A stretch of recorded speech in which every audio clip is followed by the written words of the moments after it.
The Meg, aka Megalodon, roamed the oceans long after dinosaurs were wiped out by the Great Meteorite. It was one of the largest and most dangerous hunters that have ever lived on Earth, as well as the biggest shark. But then, about 3.6 million years ago, the last of its kind disappeared from our planet, leaving only huge teeth for modern archaeologists to keep finding. There are a few theories about why it could have happened, but scientists might have found the true reason. The Megalodon, which means big tooth, was the largest shark ever to exist. It reportedly lived around 20 to 3.6 million years ago and was truly enormous. Its bite was more powerful than that of a T-Rex, and likely any other powerful predator that has ever roamed this planet. It's probably not surprising, since this marine creature had extremely strong jaws that could span from 9 to 10 feet wide.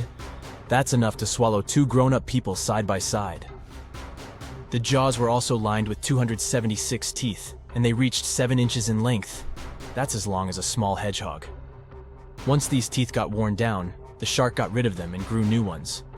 Such large sedated teeth helped the Meg to eat meat easily. The shark itself could grow up to 59 feet long. That's twice the length of a London double-decker bus. The animal was also pretty heavy.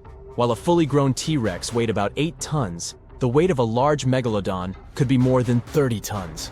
With no competitors, the enormous shark was the real king of the oceans. It hunted other sharks, large fish, and even whales. Then why did such a magnificent creature disappear from the face of the Earth? The previous theories mentioned the great white shark. The Megalodon is usually described as some gigantic version of this marine animal.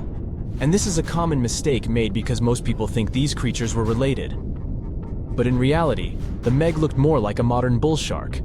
Its snout was snout, its lower jaw was rather flat, and long and massive pectoral fins supported the animal's weight. But what's more important, the ancestors of today's great whites existed at the same time as the Megalodon. Now, with great size comes great clumsiness. And although the Meg was huge and powerful, it was also not as nimble as smaller and quicker great white sharks. Great whites could have rivaled a Megalodon for food, and were often more successful hunters thanks to their agility. They couldn't fight the Meg openly, but were fast enough to steal its food. So according to this theory, the only food left for the Megalodon were whales and equally big marine animals. Grown-up Megs could easily catch such beasts, but their offspring were much smaller and more vulnerable than their parents. Could smaller sharks have used this to their advantage? Maybe while megasharks were still little, they became a meal for great whites, as well as bull and tiger sharks. Even at those times, a great white shark could reach the length of 20 feet, while a Megalodon kid was definitely smaller. But even if there had been no open confrontation between young Megalodons and smaller grown-up sharks, Meg kids wouldn't have been able to find food for themselves to grow to adulthood. The reason is the same. The population of other sharks was growing, and they were rivaling each other and the Meg for convenient food. The more great whites and other sharks appeared in the oceans, the less food remained for young monster sharks. Eventually, they probably starved. But it's just one of the theories that try to explain why the Meg went extinct, and here's another one. A new study has shown that the Meg was most likely a warm-blooded predator able to regulate its body temperature, and that might have been the reason why this species disappeared with time. Scientists analyzed isotopes of the tooth enamel of the Megalodon and concluded that the animal could easily maintain a body temperature that was around 13 degrees F warmer than the temperature of the surrounding water. Such a temperature difference is much greater than what other sharks living at the same time as the Meg had, and it's large enough for the ancient predator to be classified as warm-blooded. These days, most fish are cold-blooded. Their body temperature is the same as the surrounding water, but some sharks, like mackerel sharks, keep the temperature of all parts of their bodies a bit warmer than the surrounding water. But it doesn't make them completely warm-blooded because they simply store heat generated by their muscles. And in mammals, body temperature is regulated by a special region of the brain called the hypothalamus.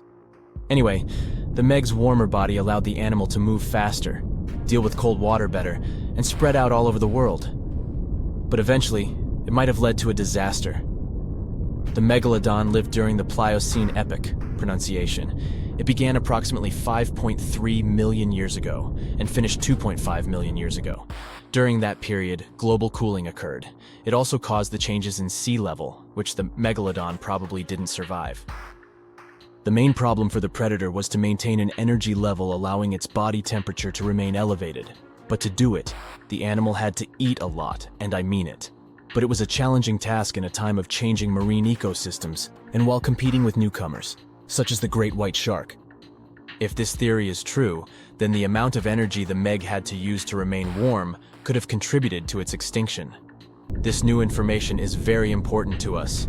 It shows that many marine predators in modern oceans might be experiencing the effects of ongoing climate change too. By the way, have you heard that there have been several cases when people were sure they had seen the Meg? Or at least some similar extremely large monsters. And these sightings happened relatively recently. For example, in July 1916, the New Jersey coast of the US was terrified by a series of shark attacks. They happened during an oppressive heat wave when hundreds of beachgoers tried to find shelter from the heat near the water. People described the culprit that had caused all that havoc as a giant shark, much bigger than any regular one.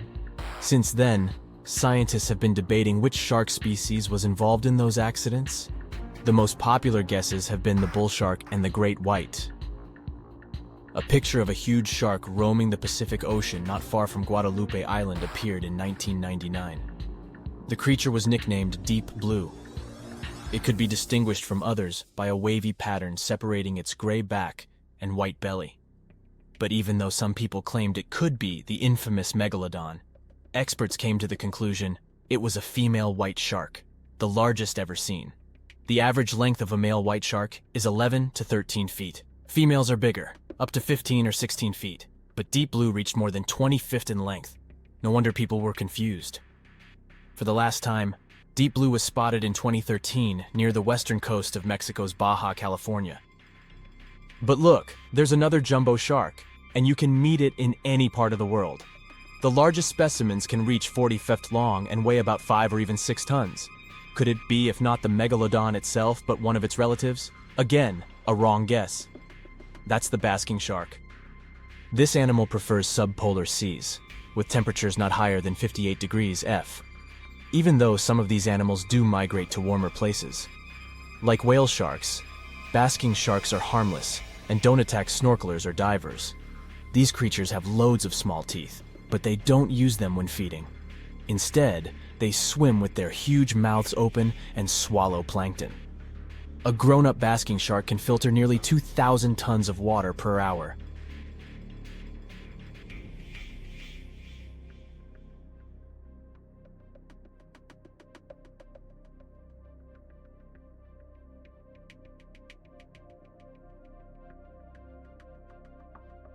For years, we've thought the Megalodon was just a big shark, which is scary enough. After all, it could have eaten a creature the size of a whale in just 5 bites.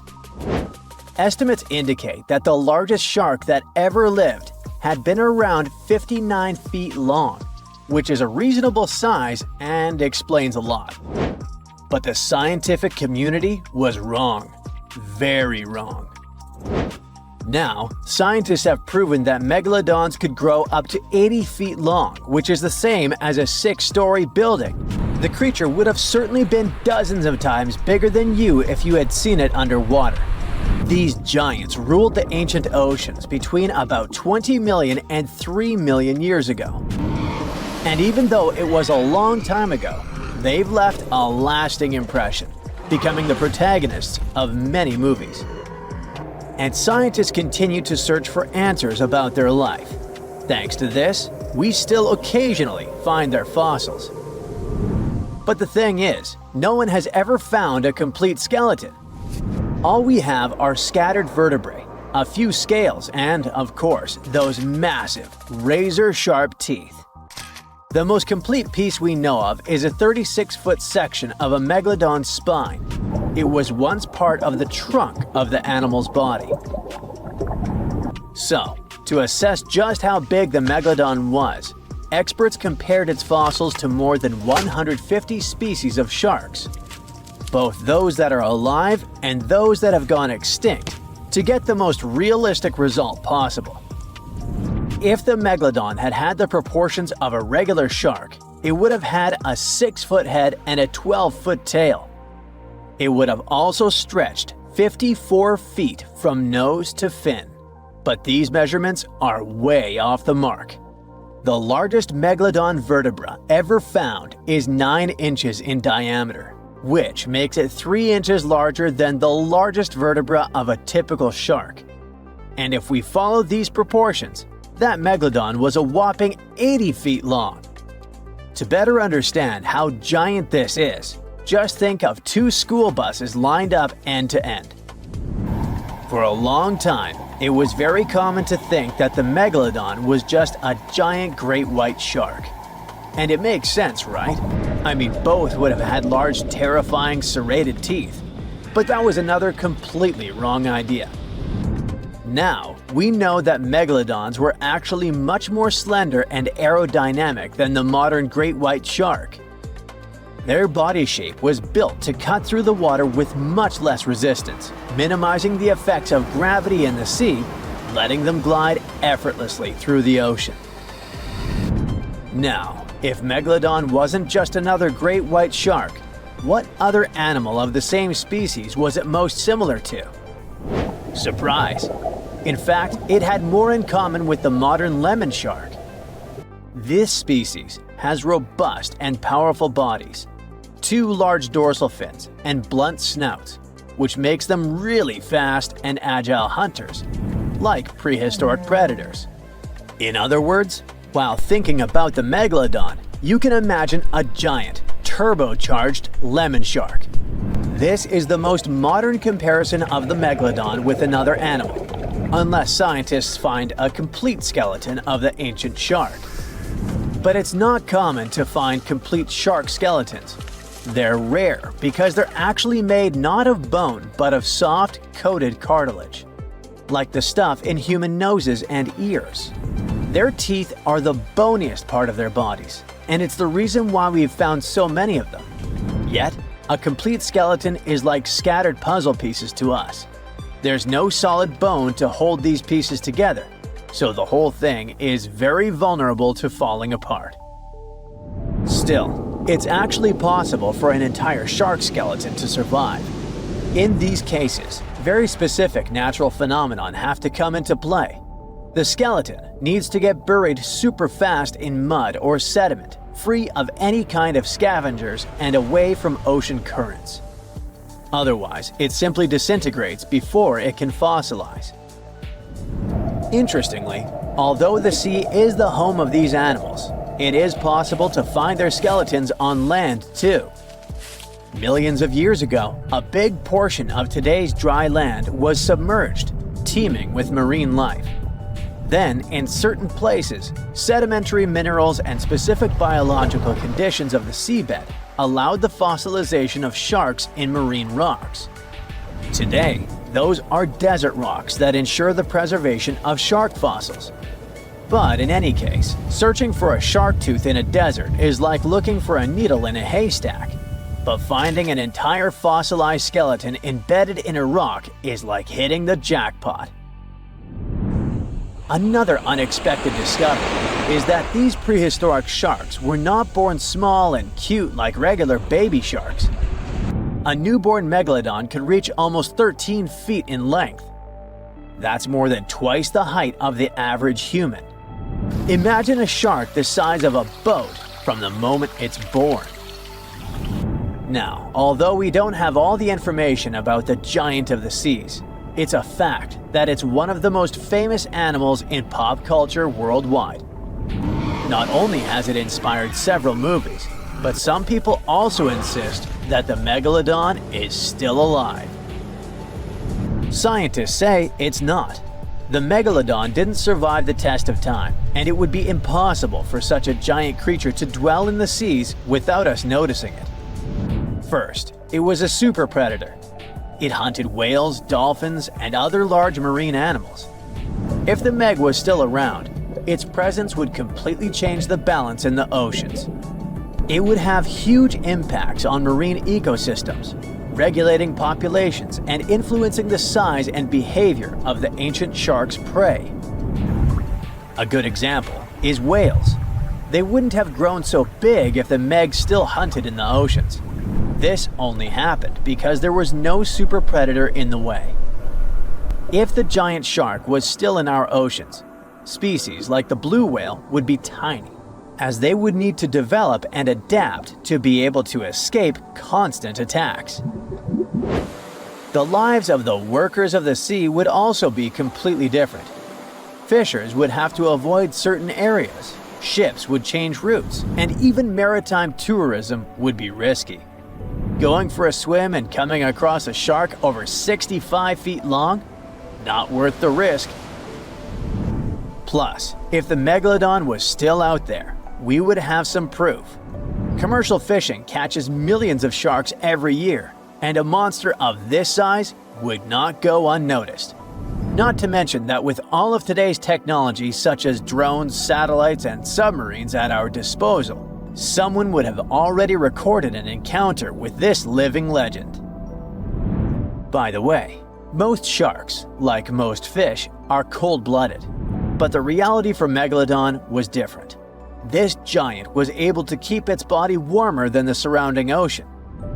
This gave it an advantage over other sea creatures, allowing it to remain fast and active even in colder waters. It was a survival advantage that other animals of its kind did not acquire during their evolution. One of the most famous theories is that the Meg lives in the Mariana Trench, but scientists are sure that it doesn't make any sense.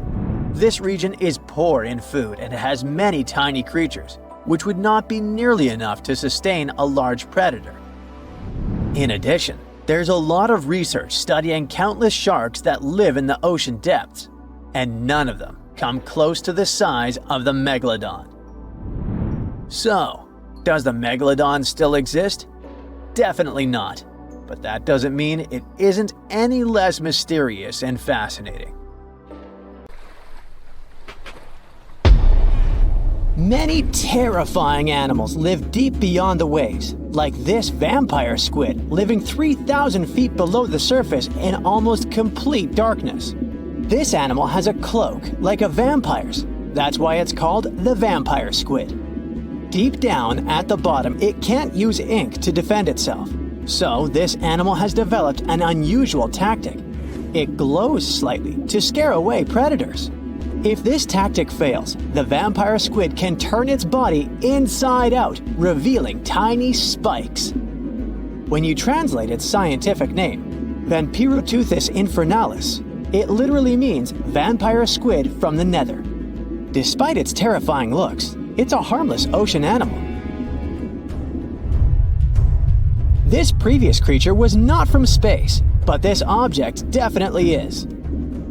Before Elon Musk found a way to reuse rockets, NASA would simply drop old ones after launching astronauts into space, most of the time in the ocean or deserts. In 2012, Jeff Bezos launched a mission to find the Apollo 11 rocket. They found it by using sonar, but it was in terrible condition. It was sitting on the bottom of the ocean, not far from the predicted site. They were able to rescue the engine and reconstruct 2 of them. The most famous lost city is Atlantis, but sadly, we still haven't discovered it. However, Heraklion was also just a myth until one British pilot saw something that looked like a city while flying over the Mediterranean Sea. He reported it, and 60 years later, a group of divers went there. They were shocked when they found an entire city underwater. It was loaded with artifacts that could tell us a lot about the history of the place. Now it's one of the best underwater archaeological sites in the world. It's believed that the rising sea caused the whole city to go underwater. The Titanic sank in 1912. The wreck was claimed to be officially discovered 74 years later. In reality, though, a fisherman found the Titanic 8 years earlier while fishing in the Atlantic Ocean. He was pulling out his net when he spotted a head stuck in it. Luckily, it was just a doll's head. Years later, after the fisher had passed away, his son sold the doll to a doll collector. She did a lot of digging and research on every person who had a porcelain toy on the Titanic. She found the owner of the doll. Ava Hart was on the Titanic and had a doll with her. Ava survived the catastrophe by a miracle, but her toy didn't. Hart even wrote about the doll in her journal, and every detail matched the toy found by the fisherman. The tripod fish lives deep in the abyssal zone, around 20,000 feet below the surface. It's adapted to such immense depths and uses its tripod fins to stay still on the bottom. This creature doesn't have big eyes, but even if it did, these eyes would be useless in the darkness. Instead, the tripod fish uses its fins like antennas to detect any movement in the water. This creature doesn't have much luck when it comes to its love life, so it had to develop unique tactics to reproduce. One fish can be both male and female. The next bizarre creature is the lizardfish. It has tons of razor-sharp teeth, a huge mouth, and really big eyes, which it uses for hunting. All this makes the animal look freaky. The lizardfish lives at depths of around 11,000 feet in the midnight zone, where there is zero light.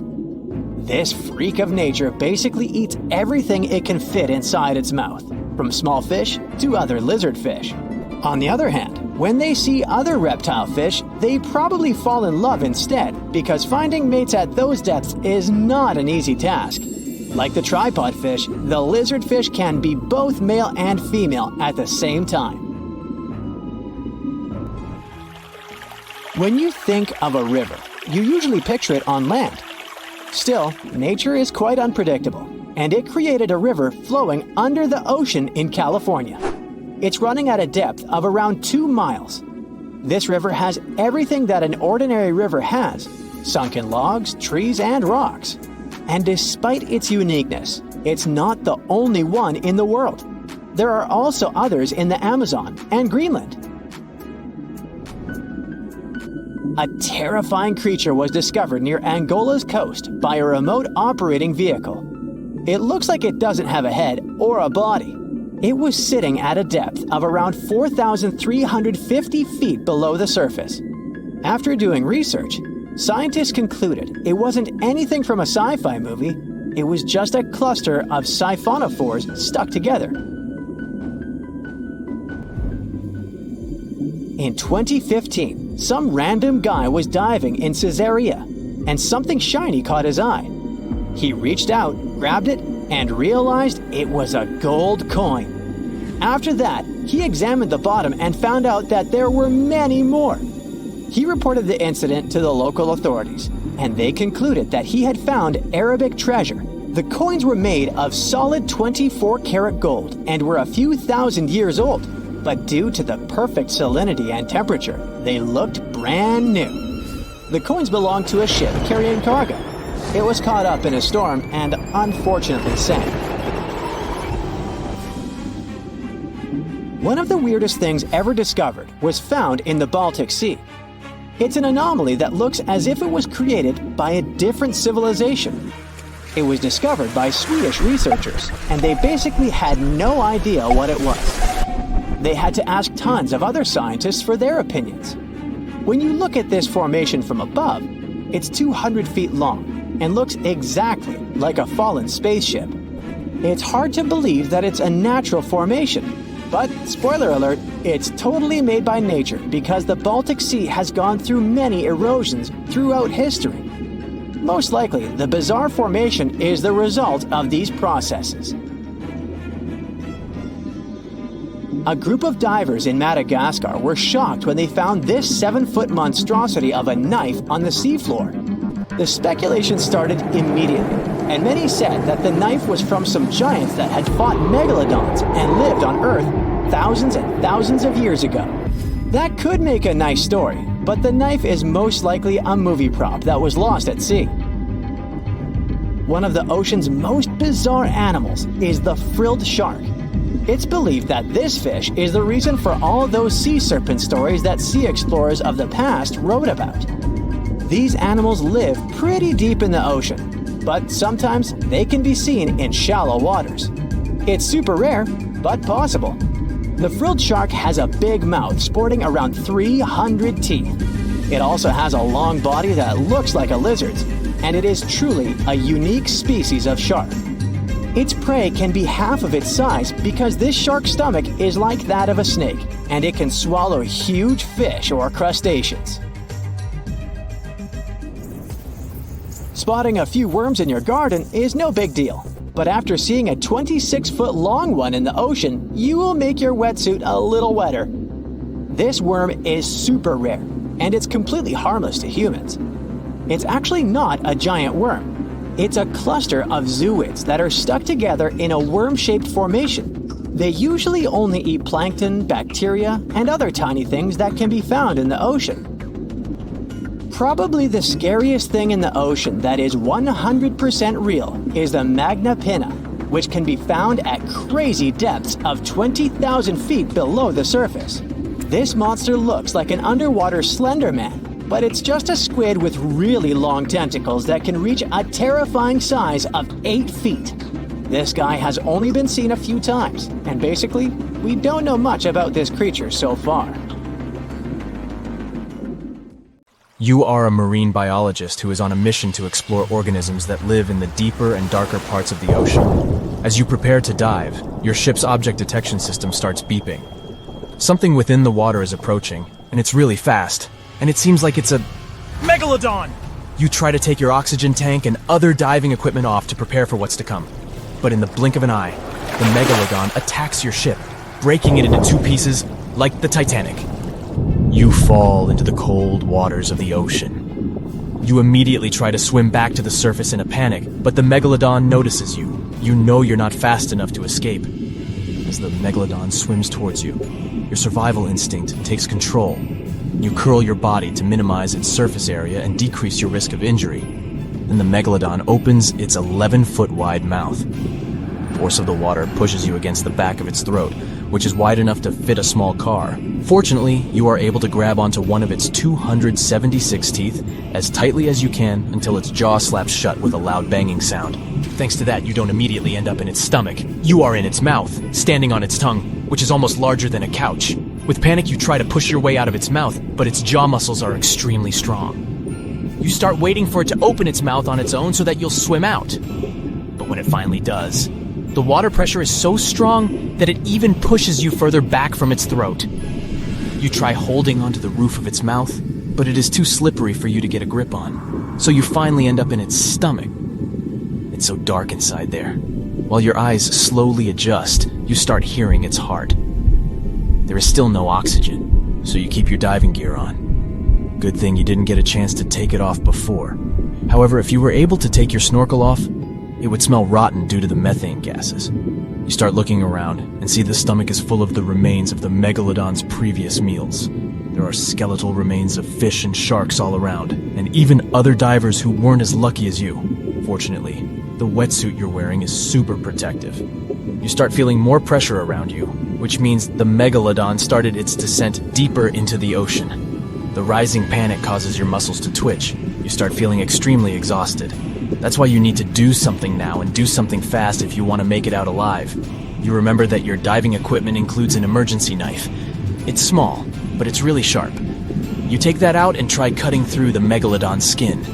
The Megalodon's swimming slowly gets weird as you continue trying to cut your way out. You can tell it doesn't want you inside itself anymore, so it finally barfs you out, making you the only survivor of a Megalodon attack. It was the largest fish our Earth had ever seen, and its bite was strong enough to crush a car. The largest of its teeth found was the length of a remote control. It consumed about 2,500 pounds of food a day. That's like 3,300 cans of tuna for you. The earliest Megalodon fossils are from about 20 million years ago, but you won't see its skeleton, and that's because the mighty Meg had no bones. A skeleton made from bones gives most animals their body shape and strength. Sharks, though, come from the same subclass as rays, skates, and sawfish and have cartilage instead of bones. Cartilage is a tissue that is softer and more flexible than bones, but it's still tough enough to shape the body and protect the internal organs. Some areas are more flexible, since cartilage is weaker, and some, like the shark's head, are much tougher, thanks to calcified cartilage. Their snouts, though, are made of really soft and flexible cartilage to work like a bumper in case of a collision with some dangers. Who knows if they'd be able to do all this with a heavy skeleton? Plus, cartilage makes their jaws more flexible, and they can open their mouths much wider than they would with a jaw made of bone. Our hero, Meg, was no exception, and it had the strongest bite of all living creatures, which was also made possible by a skeleton made of cartilage. Sharks take full advantage of their cartilage. It helps them swim and turn fast while hunting. One drawback of this type of skeleton is that it was really tricky for scientists to establish the shape and size of Meg. Normally, they would do it using fossilized bone skeletons or their parts. With Meg, they had to guess based on the teeth they found and comparisons with living relatives. A more recent 3D computer model was based partially on scans of a preserved spine discovered in the 1860s. The model showed that Meg was bigger, faster, and even hungrier than scientists had previously thought. Looks like an average Megalodon was 52 feet long. That's slightly bigger than the height of the Hollywood sign and weighed 10 times as heavy as an elephant. There were also much bigger creatures. Scientists still aren't sure how the Megalodon got this size. The fact that there were bigger and smaller Megs probably has to do with a little something called Bergmann's rule. It says that the temperature of the surrounding environment affects the animal's body size because they either need to conserve or shed heat. The Megalodons that reached cooler waters probably needed more body weight to make sure they survived in low temperatures. Those living in warmer waters had to be smaller to avoid burning up. If the researchers were correct in their calculations, it also means that Meg reached a cruising speed of over 3 miles per hour, which is much faster than other sharks. The still-living great white shark can cover a distance of nearly 7,000 miles without stopping, which is 9/10 as long as the diameter of Earth. It looks like the Megalodon could have gone much further. Megalodons managed to survive on our planet for nearly 70 times longer than humans have. They were roaming the oceans for around 20 million years, and you could see them pretty much anywhere except near the poles. Scientists discovered the most northern fossils off the coast of Denmark and the most southern in New Zealand. The reason why there were no Megalodon teeth found in Antarctica is most likely that these adapted to only warm tropical and subtropical waters. The younger ones like to keep to the shores, while full-grown adults preferred coastal areas, but they could easily move into the open ocean as well. When our planet went through a period of global cooling and drying, and the seas began to freeze around 3.6 million years ago, there was less and less room for Meg to thrive. Much of their prey, like smaller whales, seals, and sea turtles, disappeared or relocated to waters that were too cold for our hero. And at the same time, the number of its natural competitors, like smaller predatory sharks, like the great white shark, and whales, increased. This shifting food chain dynamics could have been even more dangerous for the Meg than the cold ocean water. You're used to seeing them on the big screen as heartless monsters, but these huge sharks were actually loving and caring family guys. Scientists discovered several Megalodon nursery areas in Florida, Maryland, Panama, and off the coast of Spain. It looks like they gave birth to their young in shallow water environments. Then, little Megs would stay there with adults protecting and raising them until they were ready to fight off predators. The mighty Meg had 276 teeth in 5 rows in its mouth. Similar to other sharks, it was fast in replacing its worn-out or lost teeth. With 4 or 5 rows of teeth in its mouth, it basically acted like a conveyor belt, able to grow back damaged or missing teeth. This means that an adult Megalodon probably would have grown several thousand teeth throughout its lifetime. Although the great white shark is often mentioned as Meg's closest relative, they'd hardly be distant cousins. The ancestors of today's great white existed at the same time as the Meg, but they weren't best friends and even rivaled each other. The great white shark wouldn't win in a head-to-head fight with a Meg, but it was a better hunter using its smaller size and agility to snap up the giant's prey quickly. This only left the bigger fish and whales for the Meg, but its food supplies began to run out as the whales swam to the cooler new seas. Rather than a great white, the Megalodon is more like a modern bull shark. It had a short snout, a flat lower jaw, and huge pectoral fins to support its massive weight and size. We also speak of Meg as an extinct giant, but can we be 100% sure it isn't hiding somewhere as we speak? After all, we've only explored 5% of our oceans altogether. The Mariana Trench is the deepest oceanic trench on Earth, and you could dip the whole of Mount Everest in its deepest part, and over a mile of it would still be above the surface. If a megalodon or two needed a place to hide, that would be the perfect spot. It wouldn't be the coziest place to live, though, with its cold water and total darkness. Plus, the pressure there is 1,000 times stronger than at sea level. So, if a Meg really were hiding down there, it would have serious issues with its teeth, because calcium would dissolve under that pressure. To survive here, it would also need to learn to navigate in complete darkness. That means it would have either become bioluminescent or evolve to grow massive eyes like the giant squid. If the Meg were still around and true to its dietary choices, it would have to eat smaller fish, and that would be a problem for us humans. Especially those of us who love fish, that is. And the ocean isn't cooling down these days. The Megalodon would love its temperature and would thrive and reproduce faster than ever. Those giants would create some massive problems for cargo ships and cruising vessels.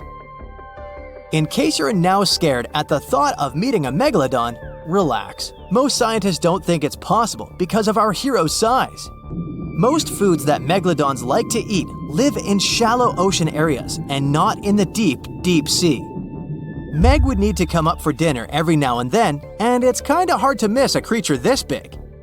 They're both giant prehistoric creatures to us, but the megalodons and the dinosaurs never actually coexisted.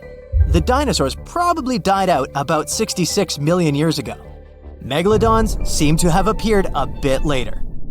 One of the SCP Foundation bases is located somewhere at the bottom of the Atlantic Ocean. This top-secret place is ideal for securing, containing, and protecting humanity from weird, terrible, and very dangerous creatures and objects. Every morning, staff with high-level access check all the mysterious beings kept in cages. SCP-87 is a room with a dark staircase leading to pitch darkness. The object itself is a pale face without pupils and a nose. The object hasn't been studied yet and represents an average level of danger. Object SCP-337 is a mass of ordinary human hair weighing 130 pounds. It probably has intelligence, can move in any direction, and control each of its hairs. It attracts all the nearby strands of hair to increase its mass. It's unknown what size the object can reach with an unlimited supply of hair. Represents an average level of danger. Object SCP-432 is a small locker with a huge network of intricate tunnels and mazes inside. The object is safe, but unexplored. Object SCP-682 is a colossal reptile the size of a bus that can transform its body. It's practically invulnerable, can regenerate, resist any damage, and adapt to any danger. It has intelligence and doesn't like people. The object is extremely dangerous and still unexplored. Stop. Wait a minute. Where is Object SCP-682? Its cell is empty. Oh no, it's escaped! Hit the alarm! The huge reptile that cannot be destroyed is lurking somewhere in the waters of the Atlantic Ocean. It's grown fins and gills to feel comfortable underwater. It's heading to the mainland for one purpose: to enjoy its freedom and scare people. 10 submarines and 20 cruisers begin patrolling the area using high-precision echolocation technologies. The reptile couldn't have gone far. A signal appears on one of the radars. Some huge object is floating toward the ship at great speed. But it's not SCP-682. It's something much bigger. Ah, this is Meg, short for the Megalodon, a giant ancient shark. Usually they were the size of a train car, but this shark is enormous, like a Boeing airliner. Ships and submarines have disturbed this ancient monster. It approaches one of the cruisers and breaks through the hull. The boat is sinking fast. At this moment, another dot appears on the radar. This is SCP-682. The reptile quickly swims to the shark. They look at each other for a few seconds. SCP-682 is much smaller than the Megalodon, but it has intelligence and the ability to regenerate and transform its body. The first reason for this, it's faster than the Megalodon. The shark swims quite slowly because of its gigantic size and weight. It lacks agility. The reptile can grow several fins and move 4 times more quickly than Meg. Another reason, Meg only has 2 eyes. It can't see anything with its back turned. SCP-682 can grow several additional eyes on any part of its body if it wants to. Besides, the limbs of the Megalodon are its fins and a large tail. It only uses them for swimming. SCP-682 can have up to 10 limbs. These can be paws with claws or tentacles. It can grow arms with sharp spikes or bone ridges. It can attack or defend itself with them, take objects, or destroy something. But there's one thing that can help defeat the reptile: jaws. The Megalodon has about 300 large sharp teeth. Each of them is the size of a human palm. But SCP-682 can grow 1,000 small teeth, like those of a piranha or crocodile. The reptile can grow anything, but it can't increase its strength. The power of the Megalodon's jaw is much greater. It can easily bite through the ship's metal hull or firmly grasp SCP-682. The only problem is that the reptile can recover from any damage caused by the shark. Besides, it's too fast and can quickly escape the toothy mouth. The chances of success for the shark are minimal. SCP-682 has already calculated all the weaknesses of its enemy. And now, an epic show begins. 2 monsters are swimming towards each other. The Megalodon opens its mouth to catch the beast, but the reptile deftly dodges it. The shark pushes the enemy with its giant tail. The force of the impact is equal to the force of a 5-story building falling on the ground. SCP-682 flies off to the side and loses consciousness. But after a few moments, it opens its eyes. The creature recovers in 3 seconds. Razor-sharp crests now grow in its hands. SCP-682 can easily win with these limbs. It's swimming toward the shark, but at this moment, several strong nets fall on the reptile. This is help from people. The reptile cuts through the nets, while the giant shark opens its mouth and bites the crests off SCP-682. Then it catches the reptile in its jaws. Inside the shark's mouth, SCP-682 regenerates completely and tries to escape. Meg spits the enemy out. The reptile grows large bone maces on its hands. It's going to use them like hammers, but the thick skin of the fish provide good protection, so these upgraded arms are useless. The shark just doesn't feel anything. It twists and tries to catch SCP-682 in its jaws once more, but the reptile quickly swims away. SCP-682 realizes it won't defeat Meg in open combat, so it shrinks to the size of a small salmon. The shark loses sight of the enemy. At this point, SCP-682 swims inside the opponent's mouth and gets into its stomach. The shark starts to panic. It starts thrashing around and spinning. Something is happening inside its body. Then the Megalodon spits out SCP-682 and slowly sinks to the seabed. Meg is defeated. SCP-682 has won. It was obvious. People throw nets on SCP-682, but it cuts them into tiny threads. It climbs onto one of the ships and smashes the vessel. People run away and jump into the water. SCP-682 hits the deck of the ship. The monster wants to move on to the next boat, but notices several big fins in the water. A few dots appear on the radar. These are 5 Megalodons. They're swimming here to avenge their friend. SCP-682 jumps back into the water. Sharks surround it from all sides. They take turns trying to catch it. The reptile manages to dodge the first, second, and third one. The 4th shark finally grabs it. SCP-682 covers itself with stone scales. The 5th Meg bites the reptile from the other side, but SCP-682 doesn't feel the bite. Its skin is strong enough to resist the shark's teeth, but still, it decides to change its strategy. The monster then makes itself tiny and flat to slip out of the Megalodon's jaws. Then it grows a hard shell and hides inside it like a turtle. Sharks can't chew through the shield. They toss SCP-682 in different directions like a ball. Sharp thorns begin to grow out of the shell. They scratch sharks' noses. They can't do anything. Right at this moment, a round bath escape gets lowered into the water. It moves up to the hidden reptile and opens the door. The water gets inside along with the monster. SCP-682 can't go anywhere. It's inside a high-strength carbon steel chamber. It tries to break out, but it's pointless. Sharks are not satisfied with this. They want revenge. One of them bites through the cable of the bath escape. It sinks to the seabed and hits the reef. The sharks tear through the material, and SCP-682 manages to get out. The Megalodons attack the reptile, but it uses its sharp spikes to scare them away. Then SCP-682 becomes furious. Sharks swim away from it. The monster has won again. At this moment, a powerful earthquake begins. The seabed cracks, and a giant tentacle climbs out of a huge crevice. It seems that SCP-682 has a new opponent, and this is a kraken. The reptile is about to defeat this monster too. But this story is for another video. It was one of the biggest creatures ever to roam the Earth.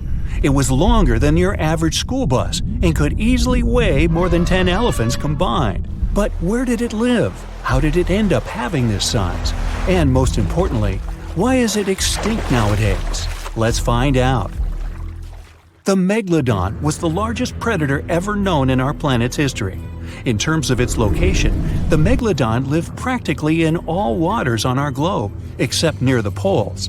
The reason why there were no Megalodon teeth found in Antarctica is probably that the gigantic creature adapted to only warm tropical and subtropical waters. The younger ones liked to keep to the shores, while full-grown adults preferred coastal areas, but they could easily move into the open ocean as well. How do we know the Megalodon was so widely spread? We can only presume, based on the fact that they discovered the most northern fossils off the coast of Denmark and the most southern in New Zealand. The discussion of how the Megalodon got this size is still open in the scientific community. They recently found out that not all the specimens from this fascinating species reach the same huge size. This has to do with a little something called the Bergmann's Rule, which says that the temperature of the surrounding environment affects the animal's body size because they either need to conserve or shed heat. The megalodons that reach cooler waters probably needed more body weight to make sure they survived in low temperatures. On the contrary, those living in warmer waters had to be smaller to avoid burning up. But what did this enormous fish look like? Most modern depictions show the megalodon resembling an enormous great white shark. But well, it seems it may not necessarily be correct. The megalodon likely had a much shorter nose and a flatter jaw that looked almost squashed when compared with a great white shark. It also seems to have something in common with the modern blue shark: extra-long pectoral fins. They needed these to support their weight and size while navigating the planet's waters. Lastly, the lady megalodons, seem to have been about twice as large as the gentlemen. As for their offspring, even a small megalodon was enormous, at least 6.5 feet from nose to tail. How do we know that? Because specialists have stumbled upon megalodon nursery habitats in Panama, Maryland, the Canary Islands, and Florida. Even the piles of used diapers were enormous. Nah, not really. Surely the scariest aspect of the megalodon's looks was its mouth. I mean, think about it. Megalodon had whales for dinner, so it obviously needed to open its mouth wide enough. Scientists have estimated that its jaw would span a mind-boggling size, 9 by 11 feet wide. Just to paint you a better picture, that means it could have easily gulped down 2 adult people side by side. Wait, which 2 adults? Those impressive jaws also feature 276 teeth. Based on modern reconstructions of the force of its bite, it looks like it may have been one of the most, if not the most, powerful animals of prey ever to exist. For comparison, humans can have a bite force of around 1,300 newtons. Today, great white sharks have been estimated to be able to bite down with a force of over 18,000 newtons. The megalodon tops all the records, with an estimated power of bite up to 10 times greater than that. It could basically crush a car with very little effort. Its teeth were also pretty amazing. Similar to sharks, the Megalodon was fast in replacing its broken or worn teeth. With 4 or 5 rows of teeth in its mouth, it basically acted like a conveyor belt, growing back damaged or missing teeth within about 48 hours. This means that an adult Megalodon probably would have grown several thousand teeth throughout its lifetime. It was nice of them to do that, though, since it's probably one of the reasons why Megalodon teeth are so common in fossil records, and we're able to study them properly. To maintain its impressive physique, the Megalodon had to eat somewhere around 2,500 pounds of food per day. Can't wrap your head around that? Well, it was the equivalent of 1¼ cows per day to survive. It's like if you had to eat 3,300 cans of tuna every day. I've used the word Megalodon a lot, but have I mentioned where it comes from?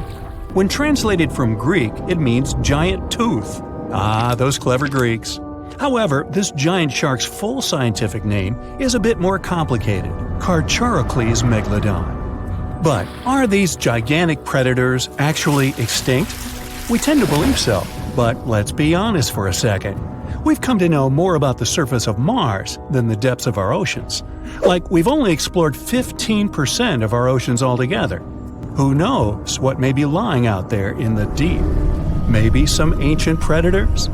The Mariana Trench is the deepest oceanic trench on Earth. The Challenger Deep, its deepest part, is so deep that you could dip the whole of Mount Everest in there and it would still be over a mile above the surface. That's deep.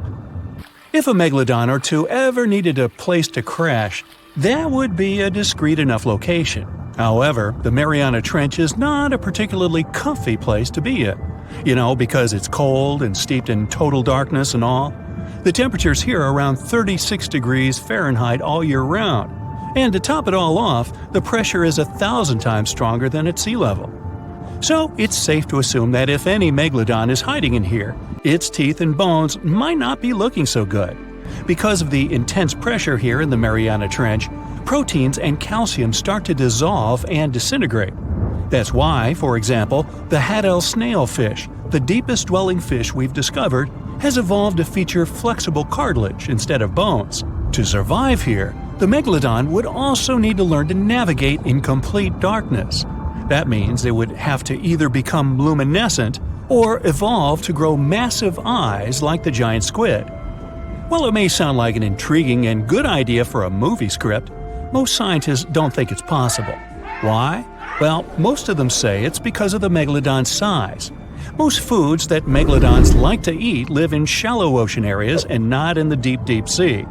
Specialists believe that if these animals were actually still roaming our waters, there's no way we wouldn't know about it. They would need to come up for dinner every now and then, right? Their food is also the most likely cause of why the Megalodon is not alive anymore. While some specialists believe the Megalodon became extinct because of a drop in the ocean water temperature, most scientists suggested that the shifting food chain dynamics may have been more to blame. Why? Because at some point, there was less and less of its primary food source, baleen whales, and at the same time, the numbers of its natural competitors, like smaller predatory sharks like the great white shark and whales, increased. The Megalodon did live on this planet a lot more than we did, and way back when we didn't even exist yet. They were here for nearly 70 times longer than we, modern humans, have, inhabiting the oceans for around 20 million years. Homo sapiens appeared around 300,000 years ago. The Megalodon managed to survive for so long mostly because of its unbeatable size. I mean, they can make a meal out of almost everything in the sea at the time. We may think about both of them as prehistoric creatures, but the Megalodons and the dinosaurs never coexisted on Earth. The dinosaurs probably died out about 66 million years ago. Megalodons seem to have appeared a bit later. That's because the oldest Megalodon fossils we have yet discovered are from the Miocene epoch, which began 23 million years ago. So long, Meg! The giant shark that terrorized the oceans some 20 million years ago. For 13 million years, this 60-ton beast dominated the warm waters of our planet. Though, some believe that the Meg still lives in the most remote and deepest parts of the ocean. It's a hot summer day, it seems only logical to go for a swim in the sea. You're floating on your back, completely relaxed. Your eyes are closed. Your breath is even. Water's pleasantly cool around your body. A light breeze touches your face. You feel calm enough to doze off. Suddenly, something bumps into your leg. Yanked out of your half-slumber, you begin to flail until you're face to face with the invisible danger. Luckily, all you spot is a couple of easily recognizable fins and cute smiley snouts. Phew, just dolphins. Guess you're lucky to meet them in the wild. These amazing creatures are so close, you can touch them. You've heard people say dolphins' skin feels rubbery, but to your mind, it's more like the inner part of a hard-boiled egg. One of the animals is so close to you that its salty smell fills your nostrils. You know, though, that dolphins don't have sweat glands. It means they don't sweat and are pretty much odorless. The smell you sense comes from the water they swim in. The largest and most ferocious predator to ever haunt the oceans, the Megalodon shark dominated the seas for centuries before coming extinct millions of years ago. However, scientists managed to discover very few remnants of the giant shark. Everything we know about the great beast we've learned thanks to fossils of its giant teeth, which are just about the size of the average human hand. A megalodon skeleton has never been discovered. Shark skeletons are made mostly of cartilage, meaning that they decompose quickly. Luckily, sharks continuously shed and regrow teeth throughout their lives.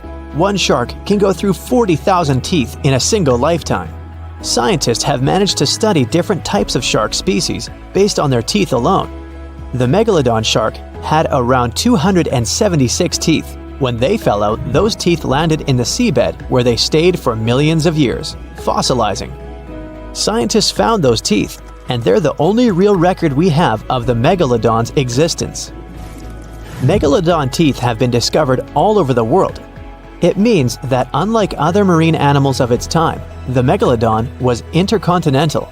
Even today, most sharks and marine animals tend to stick to one sea or ocean. The megalodon shark swam freely around the world, moving between tropical and subtropical waters.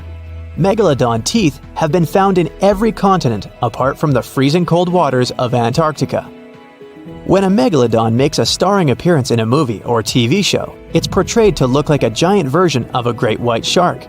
Scientists previously believed that the megalodon and the great white shark both descended from one common ancestor. Still, it's not true. In fact, it's more likely that the megalodon was the arch-enemy of the great white shark's ancestor, the broad-toothed mako shark. That means Megalodon wouldn't have looked so similar to the great white after all. In reality, the Megalodon would have a shorter nose than the great white, along with longer pectoral fins to give the giant shark a stockier and more threatening build. They both had an excellent sense of smell though, so even in prehistoric times, it wasn't a good idea to go swimming with a chunk of raw meat in hand. And it certainly isn't safe now. Whether the Meg's hiding somewhere in the depths, which some still believe is true, or it's gone forever, younger cousins will still be there waiting. Also, both of them like to go after big marine mammals, so they would certainly have things to do together. That is, until the Meg got moody and accidentally ate its friend. You never know. These guys had a different hunting style. Great whites prefer to dive straight towards their prey and find its softest spot, like exposed legs or underbelly. Sometimes, an entire tooth would be found embedded in a bone of some bigger animal, such as a whale. Without the main parts they use for swimming, poor sea animals were then helpless and unable to escape. Yet whales were just a smaller part of Megalodon's diet. Seals, sea cows, squids, dolphins, other sharks. The good old Meg probably wouldn't say no to some random school of smaller fish swimming into its mouth either. Nothing better than a good snack after a big tasty dinner. Even those giant turtles weren't safe with their thick shells. The Meg probably took them as a dare challenge on a daily basis. Scientists have used computer simulations to try and work out the hunting style of the ancient shark. Using this technology, scientists have discovered that the Megalodon's attack style was very different from that of modern-day sharks. Modern sharks dive straight for their prey's most vulnerable spot, for example, the soft underbelly of a seal.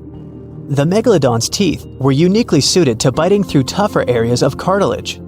So, evidence suggests that a Megalodon would first chew the tougher fins of their prey, rendering them unable to swim away before launching into their final attack. Some people believe that the Megalodon is still alive today, lurking at the depths of the ocean's waters. But it's unlikely to be true. Megalodons are a warm water species, which means they would be unable to survive in the cold waters of the deep ocean. Most of the Megalodon's potential prey live in shallower waters, meaning there would be very little for the Megalodon to eat at deep sea level. Simply put, if there was an animal as big as the Megalodon still living today, we would have spotted it by now. It is unlikely that you'll run into a Meg though. The sharks, like us, preferred warm coastal waters. Deep ocean living would be too cold for the beasts, and food would be scarce. Their entire bodies would also have to evolve to avoid being squished by the enormous water pressure down there. It's unlikely they're still around, but not impossible. Some good news if you do run into one is that the shark is pretty unlikely to eat you. You are way too small a meal for the Megalodon, even if you have a couple of friends with you. This guy eats whales that are over 50 feet long. If you're having a beach party though, it's a different story.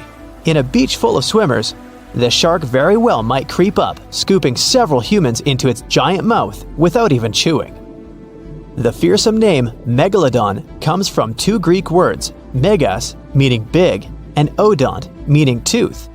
Combined, they mean big tooth, and it certainly lives up to its name. Just one of its chompers is the same size as a human head. It had 276 humongous teeth in total, across 5 terrifying rows. In all of history, only a couple of saber-toothed cats and the T-Rex had consistently bigger teeth. Now that's a showdown I'd like to watch. The Megalodon vanished millions of years ago, leaving only huge teeth to be found by modern archaeologists. They literally disappeared with very few traces left. Scientists believe that over time, deep sea levels dropped and the ocean's temperature went down rapidly. Over a third of all marine life was wiped out as the oceans cooled and the number of animals at the bottom of the food chain plummeted. This had a catastrophic effect on the hungry predators at the top. Sorry guys. It became way too cold for these sun-loving sharks too, which made it difficult for them to reproduce since they gave birth in warm waters. The Megalodon is usually described as a sort of great white shark, but this is just a common myth. In fact, the ancestors of today's great white existed at the same time as the Meg, but they weren't best buddies and were even in competition with each other. The great white shark was a better hunter using its smaller size and agility to snap up the Meg's prey quickly. They were also known to eat Meg pups, who were only half their size. This didn't exactly help the whole extinction thing. While a great white was no match for an adult Meg in a head-to-head fight, they sure weren't scared of stealing their food. This only left the bigger fish and whales for the Meg, but its food supplies began to run out as whales swam to the cooler new seas. The whales adapted to prefer the colder temperatures, leaving our friend the Meg behind. The Megalodons either starved or were frozen into extinction by the Ice Age. Rather than a great white, the Megalodon is more like a modern bull shark. It had a short snout, a flat lower jaw, and huge pectoral fins to support its massive weight and size. As scary as they are, these sharks were actually caring family guys.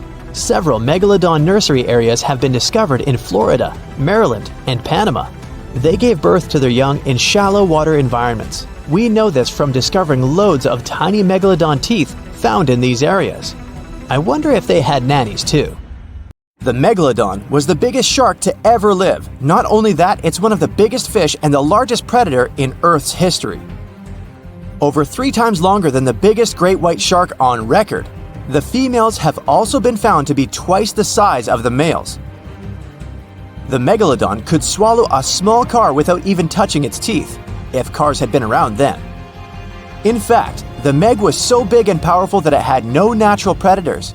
It was the uncrowned king of the seas, swimming freely from ocean to ocean. This cosmopolitan creature was found all over the world, from America to Europe and Australia and Japan, assuming there were countries back then. Meg fossils have been found on every continent except Antarctica. Everybody skips Antarctica. Science tells us that the Megalodon went extinct over 3.6 million years ago, but could they still be alive at the deepest depths of the ocean? The fearsome name, Megalodon, comes from 2 Greek words, megas, meaning big, and odont, meaning tooth. Combined, they mean big tooth, and it certainly lived up to its name. Just one of its chompers is the same size as a human head. It had 276 humongous teeth in total, across 5 terrifying rows. In all of history, only a couple of saber-toothed cats and the T-Rex had consistently bigger teeth. Now that's a showdown I'd like to watch. The Megalodon vanished millions of years ago, leaving only huge teeth to be found by modern archaeologists. Only around 80% of the ocean has been explored, so who knows what's lurking at the bottom. If you did manage to make it down, it's unlikely that you'll run into Meg though. The sharks, like us, preferred warm coastal waters. Deep ocean living would be too cold for the beasts, and food would be scarce. Their entire bodies would also have to evolve to avoid being squished by the enormous water pressure down there. It's unlikely that they're still around, but not impossible. Now, about the appearance of the Megalodon. Scientists believe it didn't look like a great white shark.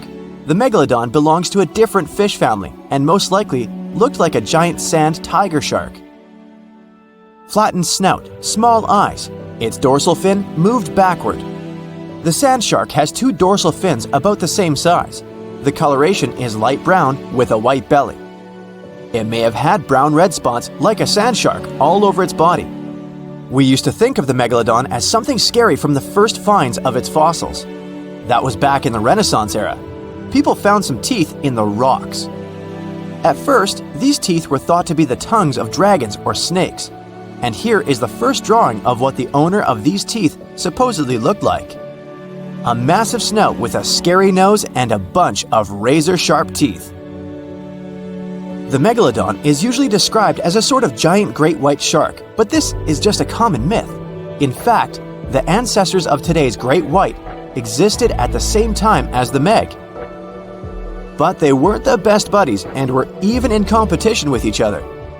The great white shark was a better hunter, using its smaller size and agility to snap up Meg's prey quickly. They were also known to eat Meg pups, who were only half their size. This didn't help the whole extinction thing. We also have evidence that Megalodons were brutal hunters, kings of the food chain. The first combat tool in their arsenal was the battering ram. The Megalodon would take its prey by surprise. It had only one chance to hit it. If it missed, it would take too long for a second round. The maneuverability of the Megalodon was comparable to a large truck. While a great white was no match for an adult Meg in a head-to-head fight, they sure weren't scared of stealing their food. This only left the bigger fish and whales for the Meg. But its food supplies began to run out as the whales swam to the cooler new seas. The whales adapted to prefer the colder temperatures, leaving our friend the Meg behind.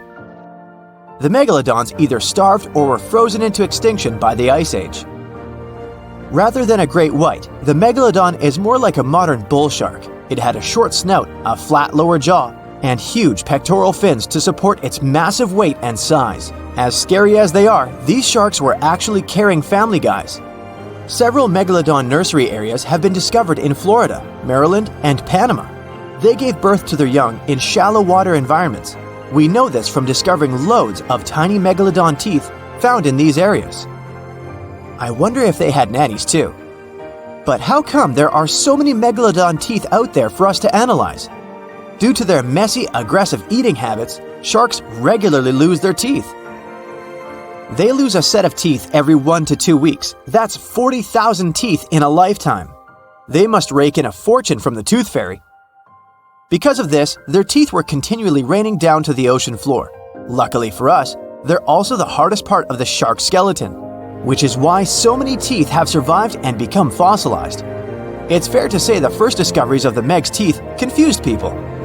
Early discoverers thought that the Meg's teeth were petrified tongues of ancient serpent creatures. They even used to call them tongue stones. It's also a common myth that the Megalodon was around at the same time as the dinosaurs, although this would have been pretty cool. The dinosaurs were wiped out around 66 million years ago, but the Megalodons came much later. The oldest Meg fossil is only around 23 million years old, but it's tricky to pinpoint the exact date. After all, calendars weren't invented yet. They became extinct way before humans even evolved. The earliest Homo sapiens, which is a fancy name for the first humans, emerged about 2.5 million years ago. But what if the Megalodon shark didn't go extinct? Whale populations have dropped drastically since these guys were last around, so there'd be way fewer whales for them to chomp down on. Whales have also gotten a lot smarter and learned new defensive moves, making them way harder to take down. It's estimated that they ate around 12 tons of food each day. The Kraken is a colossal squid, a legendary sea monster, the biggest hunk of calamari you ever saw. And if this monster had existed, the world would have changed beyond recognition. The Kraken has powerful tentacles, solid muscles with suckers at the end. They're impossible to escape. The Kraken can break a ship in half, or just pull it down into the depths. But the worst thing about the Kraken is its size. According to old sailors' stories, its size is almost 10 soccer fields. Hey, maybe the Kraken could play soccer. The Kraken legends said the monster was so giant that sailors mistook it for a small island. In past centuries, it would have been impossible to defeat such a beast. If the Kraken existed in reality, it might have had offspring. Yeah. In all the world's oceans, there would be giant monsters that could sink any ship. It's unlikely that the Kraken would have competitors in its habitat, so its population would grow strongly. Since the Kraken is enormous, it would need a lot of food, so the population of other large sea animals would fall significantly. Blue whales, great white sharks, other giant squids, all the big sea creatures would be endangered. The Kraken belongs to the cephalopod genus. This species includes squid and octopus, some of the most intelligent creatures on the planet. The Kraken is a skilled hunter and will never fight in the open. Colossal squids live in deep waters and they have the largest eyes among all animals. The squid's eye is the size of a dinner plate. Thanks to this, they can see their prey from far away. Similarly, a Kraken would spot the ship much sooner than sonar could pick up the Kraken. It would always have the drop on you. Well, that's not good. In 1857, a squid beak was discovered on the coast of Denmark. Other huge squid remains were found in the Bahamas, and then scientists were convinced that gigantic squids existed. While colossal squid have been officially discovered since then, it's been more than 100 years and we still don't know what the max size they can grow to. The fact is, colossal squids are one of the most elusive creatures on Earth. They live in the depths of the ocean where it's challenging for scientists to reach. Any dive to a greater depth requires powerful, bulky equipment. Underwater bathyscaphs and cameras make a lot of noise and light, which squids notice from afar. They flee before we can see them. It's difficult to say if these huge squids were the size of a small island, but the truth is, we've only studied about 5% of the ocean. It may be that in its depths, monsters much more terrible than the Kraken swim.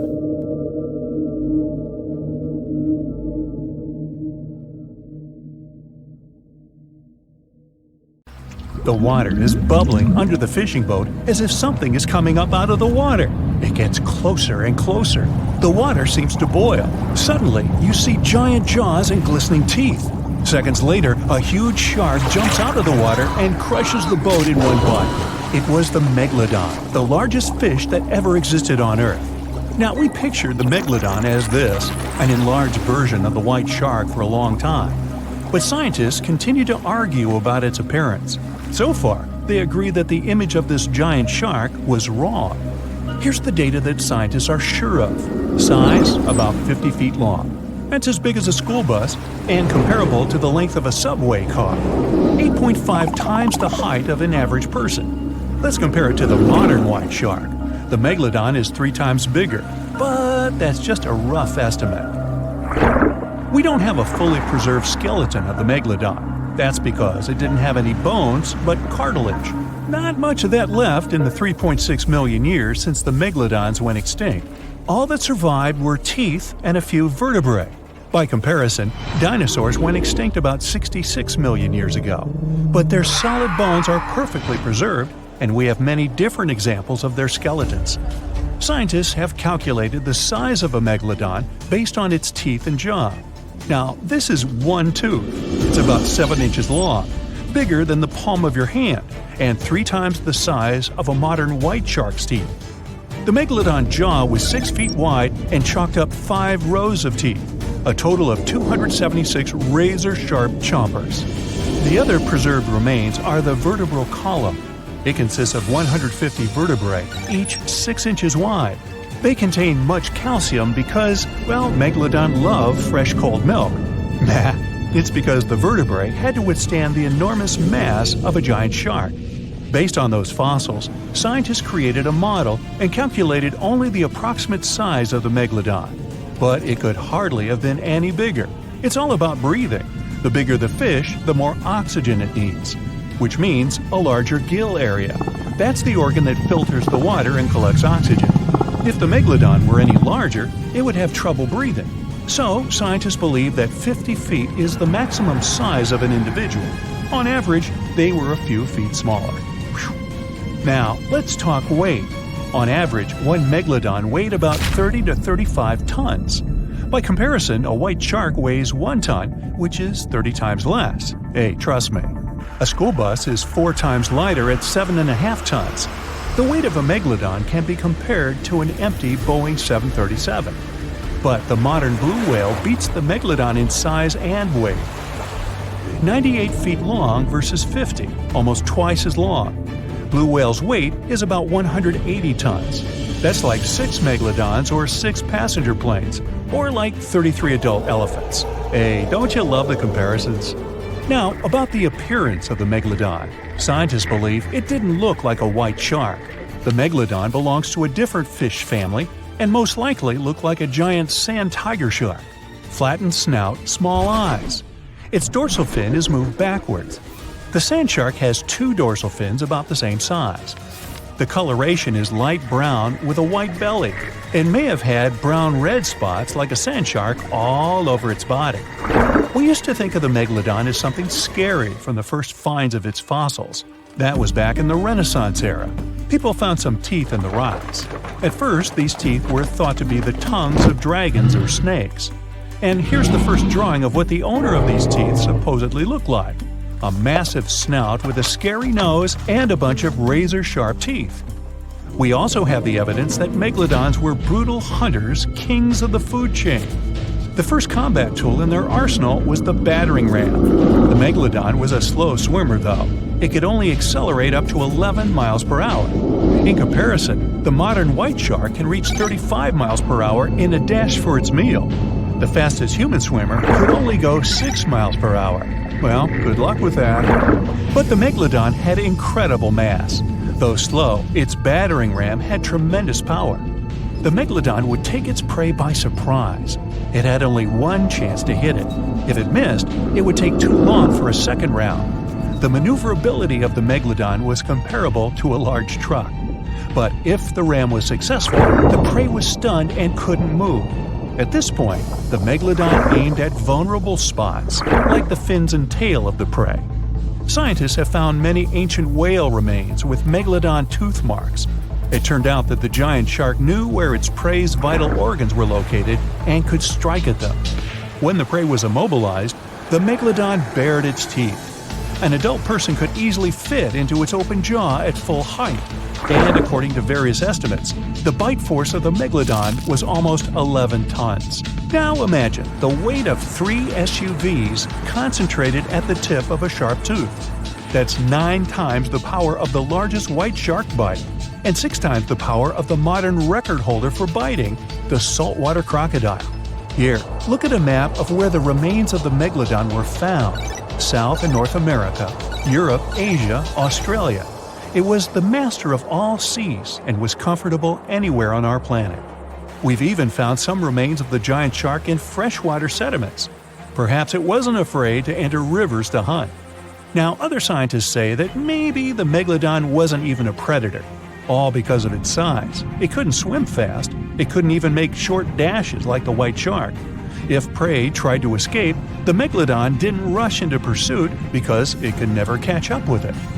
Another problem is the skeleton of the Megalodon. The cartilage is weaker than the bones, so the musculature of the giant shark was not as massive and robust in the first place. The Megalodon may even have been a scavenger and never got into fights. This is one of the reasons why ancient sharks became extinct. Megalodons like shallow, warm waters, with temperatures ranging from 53 degrees Fahrenheit. But over 3 million years ago, the climate turned colder. This deprived the megalodons of territories and plenty of food. The primitive whales that had been the main diet of the giant sharks began to disappear. Faster predators took the remnants of food. The megalodon started to starve. In evolution, a new player entered the field, the toothed whales, ancestors of the modern killer whales. They lived in packs and had bigger brains than the megalodon. So, over time, they started to compete with the megalodon. They took advantage of its clumsiness. A group of killer whales could easily win a competition against a giant shark. Many scientists believe this was the reason for the disappearance of the largest shark in the world. But there are theories that the megalodon is still alive and roaming the dark waters of our planet. Several Australian fishers have allegedly encountered a shark of incredible size, but no one can confirm these testimonies. Fans of this theory believe that giant sharks can hide in deep waters away from human eyes. In the Mariana Trench, for example, it's the deepest place on our planet. It's deeper than if you stuck Mount Everest in the water, and we've even found the teeth of a megalodon there. But science says that such a giant shark couldn't live in the Mariana Trench for many reasons. One, it's too cold. The megalodon was probably a cold-blooded fish, so it had to use the warmth of its environment to survive. But the water in the Mariana Trench is cold, about 40 degrees Fahrenheit. That's because the deeper down, the less sunlight gets in there. The second reason is pressure. Every 30 feet deep increases the pressure by 1 atmosphere. That is, at the depth of 100 feet, the water presses you 3 times harder than you would feel it at the surface. The weak muscles and cartilage of the megalodon wouldn't allow it to dive too deep into the Mariana Trench. And most importantly, food. The farther from the ocean's surface, the fewer living organisms. Megalodons used to eat primitive whales, ranging from 10 to 20 feet. Small fish only inhabit the Mariana Trench. A megalodon would never be able to catch one. And, judging by its size, all the megalodon did was eat and then look for food again. Compare its weight to that of a human. The average human should get about 2,000 calories a day with an average weight of about 180 pounds. The megalodon weighed 470 times that and needed many more calories. So, even all the fish inhabiting the Mariana Trench could hardly feed a megalodon for even a few days. So, all these theories, of course, are not true. But still, it's just smart to be careful out there. Know what I mean? The megalodon was the biggest shark to ever live. Not only that, it's one of the biggest fish and the largest predator in Earth's history. They've been known to reach lengths of up to a whopping 70 feet. That's over 3 times longer than the biggest great white shark on record. The females have also been found to be around twice the size of the males. The megalodon could swallow a small car without it even touching its teeth, if cars had been around then. Its teeth could grow to over 7 inches long. It looks like we're going to need a bigger boat, and best make it steel-plated, as this shark can easily gnaw its way through ships. The underwater terror could bite a ship clean in half, with the highest bite force ever calculated for any animal, living or extinct.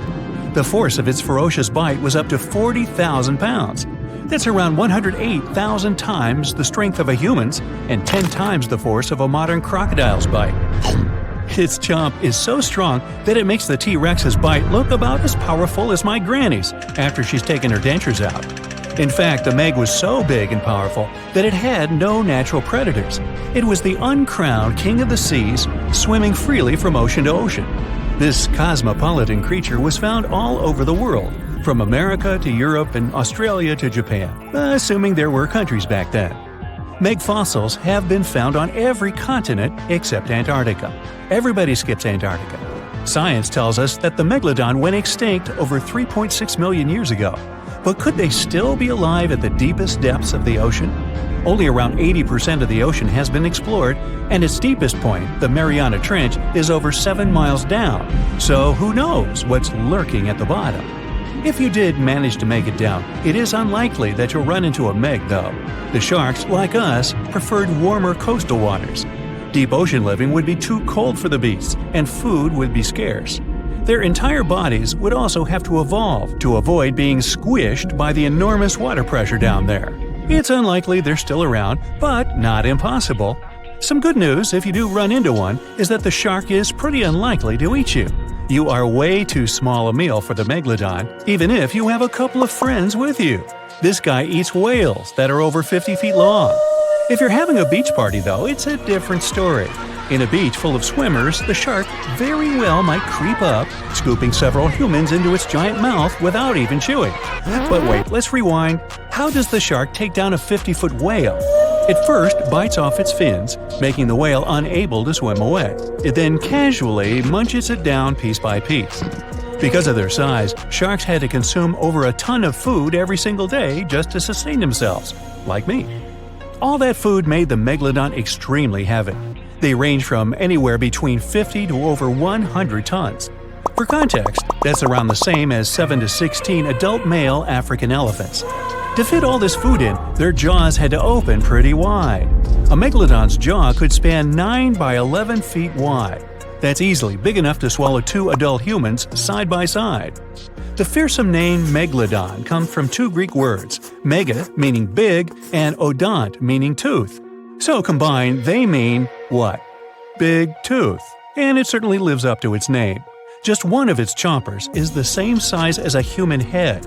It had 276 humongous teeth in total across 5 terrifying rows. In all of history, only a couple of saber-toothed cats and the T-Rex had consistently bigger teeth. Now that's a showdown I'd like to watch. The Megalodon vanished millions of years ago, leaving only huge teeth to be found by modern archaeologists. They literally disappeared with very few traces left. Scientists believe that over time, sea levels dropped and the ocean temperatures went down rapidly. Over a third of all marine life was wiped out as the oceans cooled and a number of animals at the bottom of the food chain plummeted. This had a catastrophic effect on the hungry predators at the top. Sorry guys. It became way too cold for these sun-loving sharks too, which made it difficult for them to reproduce since they gave birth in warm waters. The Megalodon is usually described as a sort of giant great white shark, but this is just a common myth. In fact, the ancestors of today's great white existed at the same time as the Meg, but they weren't best buddies and were even in competition with each other. The great white shark was a better hunter, using its smaller size and agility to snap up the Meg's prey quickly. They were also known to eat Meg pups, who were only half their size. This didn't help the whole extinction thing. Even infant Megalodons were huge, coming in at just under 7 feet. While a great white was no match for an adult Meg in a head-to-head fight, they sure weren't scared of stealing their food. This only left the bigger fish and whales for the Meg, but its food supplies began to run out as the whales swam to the cooler new seas. The whales adapted to prefer the colder temperatures, leaving our friend the Meg behind. The Megalodons either starved or were frozen into extinction by the Ice Age. Rather than a great white, the Megalodon is more like a modern bull shark. It had a short snout, flat lower jaw, and huge pectoral fins to support its massive weight and size. As scary as they are, these sharks were actually caring family guys. Several Megalodon nursery areas have been discovered in Florida, Maryland, and Panama. They gave birth to their young in shallow water environments. We know this from discovering loads of tiny Megalodon teeth found in these areas. Gee, I wonder if they had nannies too. But how come there are so many Megalodon teeth out there for us to analyze? Well, due to their messy, aggressive eating habits, sharks regularly lose their teeth. They lose a set of teeth every 1 to 2 weeks. That's 40,000 teeth in a lifetime. They must rake in a fortune from the tooth fairy. Because of this, their teeth were continuously raining down to the ocean floor. Luckily for us, they're also the hardest part of a shark skeleton, which is why so many teeth have survived and become fossilized. It's fair to say that the first discoveries of the Meg's teeth confused people. Early discoverers thought the Meg's teeth were petrified tongues of ancient serpent creatures. They even used to call them tongue stones. It's also a common myth that the Megalodon was around at the same time as the dinosaurs, although this would have been pretty cool. The dinosaurs were wiped out around 66 million years ago, but the Megalodons came much later. The oldest Meg fossil is only around 23 million years old, but it's tricky to pinpoint the exact date. After all, calendars weren't invented yet. They became extinct way before humans even evolved. The earliest Homo sapiens, which is a fancy name for the first humans, emerged about 2.5 million years ago. But what if the Megalodon shark didn't go extinct? Whale populations have dropped drastically since these guys were last around, so there'd be way fewer whales for them to chomp down on. Whales have also gotten a lot smarter and learned new defensive moves, making them way harder to take down. It's estimated that they ate around 12 tons of food each day. If they were still around and eating that much, they'd be forced to eat smaller fish, and there'd be barely enough big fish for us humans to survive on. The naughty megalodons would also be able to track fishing boats and steal the fish that they worked hard to collect. It's safe to say we'd see a lot less fish in the aisles of your neighborhood supermarket. As our ocean temperatures are heating up again, the sharks would also thrive and reproduce faster than ever.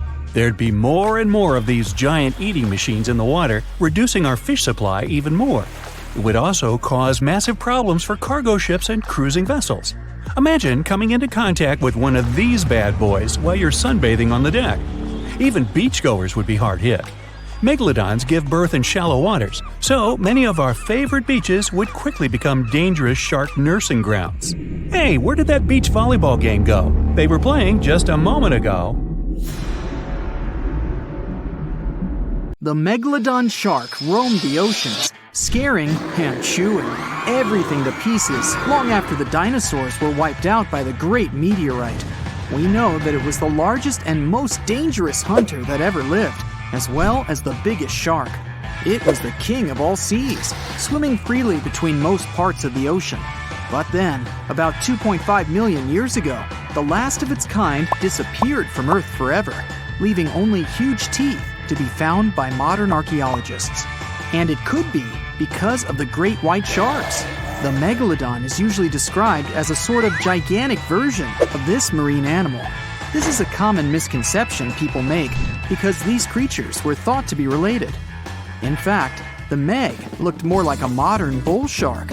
It had a short snout, a flat lower jaw, and long and massive pectoral fins that supported its weight.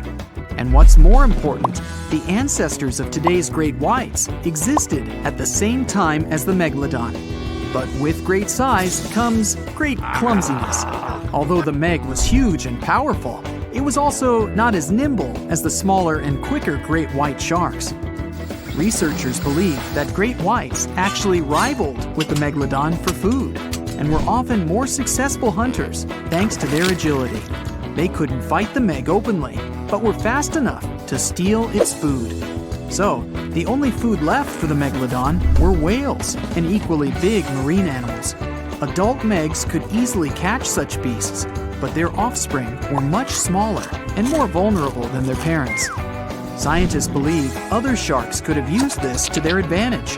While the Megalodon was still little, it often became a meal for great whites, bull, and tiger sharks. Even then, a great white shark could be almost 20 feet long, while a Megalodon pup was typically twice as small. A pretty easy meal for a great white. But even if there had been no open confrontation between young Megalodons and smaller adult sharks, Meg pups wouldn't have been able to find food for themselves to grow to adulthood. The population of other sharks was growing, and they were rivaling with each other and the Megs for food. The more great whites and other sharks there were, the less food remained for the young monster sharks. Eventually, they would have simply starved. As if this wasn't enough for the Megalodon to cease to exist, their favorite big munch, the whales, began to adapt to changing conditions on Earth. The Meg was a warmth-loving shark, and it was abundant in tropical and subtropical waters. When they first evolved, about 20 million years ago, the climate on the planet was much milder. Both land and seas were generally warmer, and so the Meg could swim and eat wherever it pleased. As years went by, the climate went on changing though. It became extremely cold closer to the poles, and lots of marine animals and fish had to adapt to this temperature shift. But the Megalodon didn't cope as well. It still loved warm waters, so it stayed where it felt comfortable, even if that area was shrinking. What it didn't realize was that whales were among those who became okay with the cold. The big marine mammals went further north, and Meg was left without a supper. Dwarf lantern shark. Sounds kind of like a superhero, huh? This is the smallest shark in the world. It's only the size of your palm, and it can glow in the dark. Well, that's a superpower. Blue-ringed octopus, the most beautiful octopus in the world. But the bright colors of animals usually indicate they're venomous. An antidote to its venom is yet to be found, although this little guy is the size of a TV remote. Sarcastic fringehead. Though this fish is only 12 inches long, it can eat prey much larger. Its jaw can open just like a dinosaur's. The sarcastic fringehead has been known to attempt to swallow a whole octopus. Hey, can't we all just get along? Red lionfish. This beauty has an incredible appetite. It can eat fish 2/3 the size of its body, and it hides the needles on its fins, which contain a potent venom. Striped surgeonfish. It has scalpel-sharp spikes on its fins, not to perform surgery, but to hunt. And unlike a doctor, it has venom on them. Black dragonfish. This is the only fish that can produce infrared light thanks to the chlorophyll in its eyes. It lives only at a depth of 6,600 feet, and you can only reach that depth in a special submarine. Reef stonefish. This genius of camouflage usually lies on the bottom and pretends to be a rock. Tourists can often step on it, and sharp needles on its back can easily cut even through the hard sole of a boot. Viperfish. This fish, the size of your forearm, has the largest teeth in relation to its head in the world. But you're unlikely to encounter it because it lives at a depth of 13,000 feet. Lamprey. These are parasites that stick up to other creatures and live off of them. Only these guys are 10 times bigger than the average river leech. Mega piranha. The most aggressive fish in the world, the size of a Doberman dog. A pack of these guys could leave nothing of an entire cow in just a couple of minutes. Fortunately for all of us, they ceased to exist 8 million years ago. Whew! Black pacu. Pretty ordinary big fish until it opens its mouth. It has human-like teeth, and the richest black pacu even had golden dental crowns. Just kidding. Payara, the most dangerous freshwater resident. It can swallow prey half its size. Even piranhas fear this monster. Anglerfish. It has a fishing rod on its head. It's a bait that lures small fish right into the mouth of this hunter. Slender snipe eel. It's very long and flexible due to the number of vertebrae in its back. There are 750 of them. By comparison, we only have 33 to 34 vertebrae. Barracuda. Its jaw is similar to that of a great white shark, but its trademark is speed. It would beat any Olympic swimmer at 29 miles per hour. Ocean sunfish. It's a fish the size of an adult person, and it's the heaviest bony fish in the world. Although peaceful, thank goodness, they sometimes damage the bottoms of small fishing boats. Frilled shark. Its length would allow it to successfully play basketball. It hunts with the strategy of a snake. The shark bends its body and then makes a sharp dash forward, and it has 300 teeth. Plenty of frills there. Electric eel. Its feature is its electrical organs, which can discharge 4 times as much as a normal household socket. The electric eel shock can easily stun a large horse. Box jellyfish. It doesn't just drift in the waves near a shore like a regular jellyfish. Oh no! These guys are very fast and can even catch up with a person in the water. And their sting is hazardous. They don't look for trouble, but they're always ready to defend themselves. Goblin shark. Its snout ends in a long blade-like outgrowth, and its jaw could extend all the way to the end of the snout. It's one of the most terrifying sharks in the world, despite its tender pink color. Saltwater crocodile. This is the most bad-tempered crocodile on the planet, and one of the largest at 20 feet. They're not afraid of humans and only consider us as food. Hey, don't snack on me. Great white shark, the most notorious inhabitant of the oceans. Once, a great white shark pierced the bottom of a tourist yacht. The boat sank, but luckily no one was injured or eaten. Greenland shark. These are the real long livers of the marine world. They have a very slow metabolism and can live up to 300 years. For comparison, the oldest human was 122 years old. Giant oarfish. This fish is as long as a giant anaconda, and it holds the title of the largest bonefish in the world. Giant manta ray. This creature might look like it's smiling, but it'll rush at you without hesitation. They reach up to 16 feet in diameter and have a very sharp spike with a neurotoxin. Great. Orca. They can swim at the speed of a car and are as big as a large minivan. And they're the only sea hunters that can jump out onto the coast and grab their prey there. Dunkleosteus. This guy was the size of a limousine. Although it had no teeth, it had bony plates that gave it one of the strongest bites among sea creatures. Camarasaurus. This is an ancient clam of incredible size, but 90% of its entire body was a cone shell. It was heavy, which prevented it from moving very fast. So most of the time, Camarasaurus lay motionless on the bottom, waiting for small fish to swim by. Kronosaurus. It was similar to a crocodile, only several times larger. The remains of one of them contained dinosaur bones, so Kronosaurus hunted not only in the sea, but also on land. Helicoprion. One of the few species to survive the Triassic extinction event. It did so thanks to its high intelligence and a powerful fighting tool, the circular saw-shaped jaw on its nose. Elasmosaurus. Its appearance resembles a giraffe, only twice as big. And these guys were real travelers. They swallowed small rocks to grind their food. 300 rocks from all over the world were found in the remains of one of them. Colossal squid. It weighs as much as 2 polar bears and is 5 times as long as a human. They're extremely rare, but still exist far out in the cold waters of our planet. Humpback whale. Like ordinary whales, they feed on plankton and small fish, using their mouth as a huge net.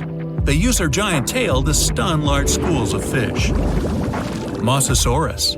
Aren't you impressed that I can say these Latin names? No? Oh well. The Mosasaurus were as big as a subway car and were the kings of the seas 66 million years ago. Their jaw and skull were snake-like, and they could swallow their prey whole. Today, we can still find their relatives, the monitor lizards. They monitor where you go. Not really.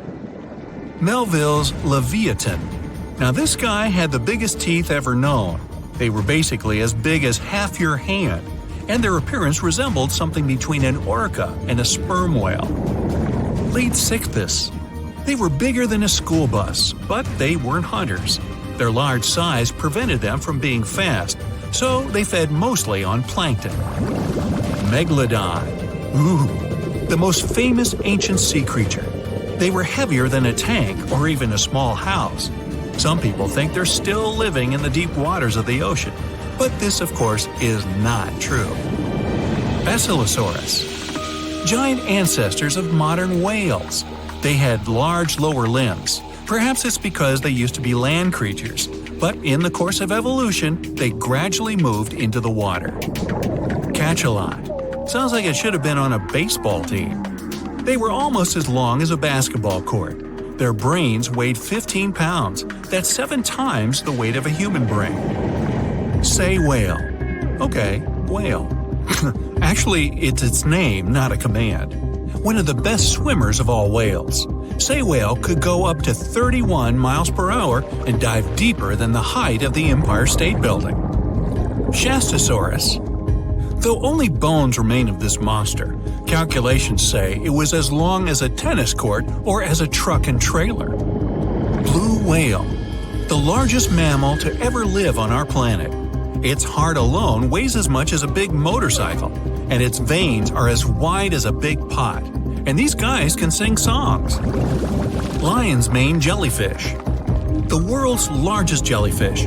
It has a hat 7 feet wide and tentacles as long as a 10-story building. Although they're not dangerous at all, people can still get tangled in their incredible tentacles like in a net. Portuguese man-o'-war. Although its head is very small, just like an ordinary jellyfish, its tentacles are as long as half a soccer field. And these things are venomous. They paralyze fish and anything caught in them, even people. So, stay away, huh? Well, hey there! We dive back in time and into the oceans over 500 million years ago, just, because we can. Whoa! Watch out! It's not Megalodon or giant sea reptiles you need to look out for here. It's a bizarre, unearthly-looking creature called Anomalocaris. The name means unlike any other shrimp, and I think you'll agree, it looks like a nightmarish cross between a shrimp and a modern-day centipede. 2 tentacles protruding from its face, each lined with razor-sharp teeth. Oh yeah, and this thing was about the size of your leg. With a wave-like movement of the flaps on each side of its body, it was graceful for a terrifying creature. It was also more advanced than any other life on this planet at the time. Especially those huge eyes. You have only one lens in each of yours. This giant shrimp had 16,000. That's 4 times more than a common housefly. And you know how good their vision is. Good enough to dodge that swatter every time. All this allowed Annie to become one of the first animals on this planet to feed on others. Yep, here it is. Earth's first hunter. Its favorite meal? Trilobites. Hey, try a bite. Those are the ancient ancestors of crabs. Some of their fossils have marks on them in the same shape as the monster shrimp's mouthparts. Terrors of the past like this got to be so giant thanks to more oxygen in the atmosphere. A perfect example of this, Meganeuropsis. Imagine a dragonfly. Now make it as big as a cat, and with a wingspan longer than your arm. Megan, the monster-sized dragonfly, could easily grab other insects or even small animals, and she ruled the air with quick movements. Back then, there were still no large birds or other airborne enemies for this behemoth bug, so it was safe and free to grow as large as this planet would allow. Piranhas of the past were also jumbo-sized. Mega piranha was about 3 times the size of the river terrors we have today.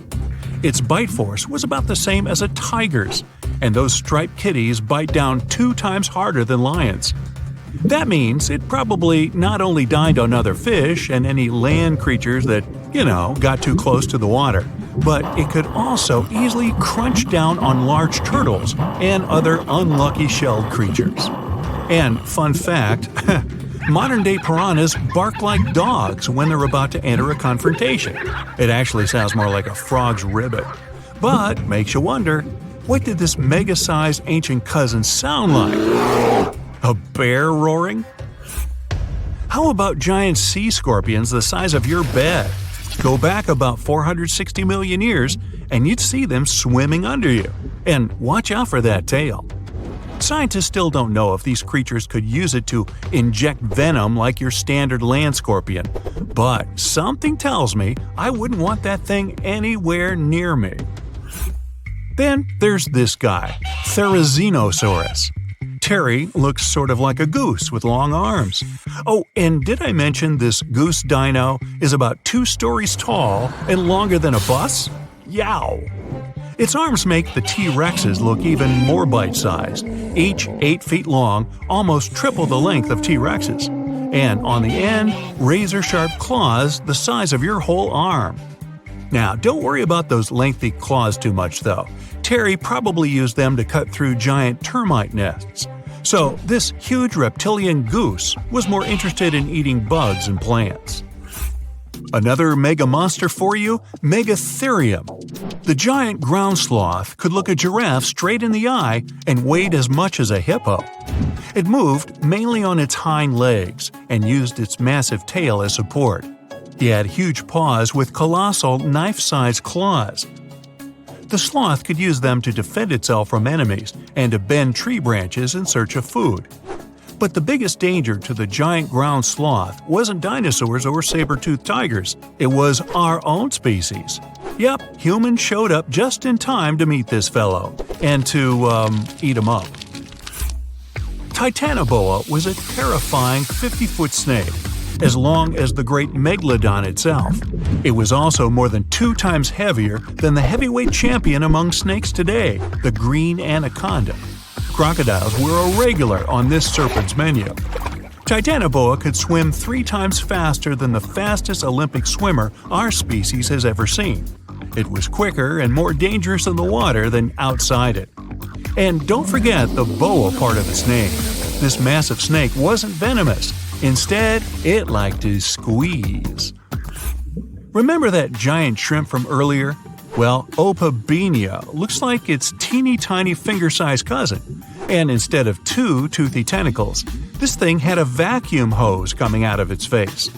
On the end of that trunk, what looks like a single crab claw. Add 5 eyes and a mouth under its head, and you've got a recipe for something not of this planet. Only it is. This creature used its trunk like an elephant does. Its claw grabbed food from the bottom of the ocean and brought it up to its mouth. This thing is so weird-looking that, apparently, when the scientists who discovered it presented his findings to an audience, they all laughed as if he were joking. Now, a real-life monster, the Tully monster. From a distance, it looks a bit like Nessie, that long neck and teeth-lined jaws. But get closer, and you'll see it's more like a long nose with a mouth attached at the end, like a mosquito. Its eyes are further back, sticking out of tubes all snail-like. Tully was an ancient mollusk, about the size of your forearm. It probably dined on jellyfish and shrimp 300 million years ago. Thylacus smilus will put a smile on your face as long as you don't get too close. No, it's not a relative of the saber-toothed tiger. It was a marsupial, making it more related to a kangaroo than anything. And if you compare them to body size, its fangs were actually longer than a saber-toothed tiger's. And they grew continuously. As for that beard on its chin, that's actually all chin. The lower jawbone grew down to a point under the mouth. Those fangs were rooted to the skull, going way back to its eyes. When the mouth was closed, that bony beard protected the long, sharp teeth from breakage. Staganapolis, not to be confused with Minneapolis, might look like a big crocodile with a squished-in snout, but it was mostly harmless. Its small head and very few teeth meant the reptile didn't have much to work with when protecting itself. That's what all those armored scales were for, and no need for huge fangs or long rows of razor-sharp teeth when you're a plant eater. That beak-like tip on its nose allowed the stag to dig up plants. So, really, this reptile was more like a 10-foot scaly pig than a croc. Basilosaurus was a type of ancient whale that lived on our planet about 45 million years ago. Not quite as long as a blue whale, but this guy was still big enough to munch down on other whales and even sharks. Some people believe these monsters could still exist today. Eyewitnesses claim to have seen a giant sea dragon, and Basilosaurus fits the description. Plus, 90% of our oceans are unexplored. There's plenty of space to hide a sea monster. But scientists haven't found any fossils of this ancient whale younger than 3.7 million years. So, this myth is busted. Stegosaurus is one of the most recognizable dinosaurs that ever lived. It can easily be distinguished by those huge spikes on its tail and the bony plates on its back. It was twice as long as a giraffe and nearly 5 times heavier. But compared to its body size, it had the world's smallest brain. It was no larger than a dog's. Pelagornis had the largest wingspan of any bird ever discovered. It was twice the size of the largest bird today, the wandering albatross. Such huge wings made it hard for the bird to take off. It could only do so by jumping off cliffs. And when it finally spread its wings, this giant could only go about 40 miles per hour. The fastest bird today can reach speeds 5 times that. That's right, come on aboard. Please enter the submarine slowly and make yourself comfortable. Today, we're going deep into the dark parts of the ocean for the ultimate showdown, Shownosaurus and Megalodon. Time to see how Shoney and Meg stack up against each other. First round, age. Look at Shoney, the largest marine reptile, coming out of nowhere. This marine reptile looks a bit tired since it traveled all night and got here all the way from the late Triassic period, about 215 million years ago. Back then, it was all dinosaurs, plus some crocodiles. Oh look, Meg got here on time too. She looks a bit more fresh and relaxed, probably because she's way younger than her contender. She started her dominance over the ocean 20 million years ago. Will she be able to stay on the throne after this duel? Meg went extinct about 2.5 million years ago, or at least we think she did. Only about 5% of the ocean has been explored, so spreading stories about an underwater giant shark is pretty easy. Who knows what's really hiding down there? Even though they're both extinct, dinosaurs like Shoni are way older. Meg's a baby compared to her. Sorry, Meg, 1 point goes to your older challenger. I bet Shoni's got some awesome stories to tell. Next round, length. Ah, good old Meg. She's the largest shark that ever lived on our planet, around 60 feet long. There aren't any full fossils of her to get a really accurate measurement. Scientists that study modern sharks can guess her length by her epic tooth size. Shoni was a little bit shorter, around 50 feet. She kinda looks like a bigger, bonier version of a dolphin. Dolphins can grow up to 13 feet long. Even the biggest dolphin, the orca, looks tiny. It's only 30 feet long. 1 point goes to Meg for being huge. And we're tied up at 1 apiece. Round 3, teeth. Meg was one of the greatest threats in the ocean with teeth similar to those of a modern white shark.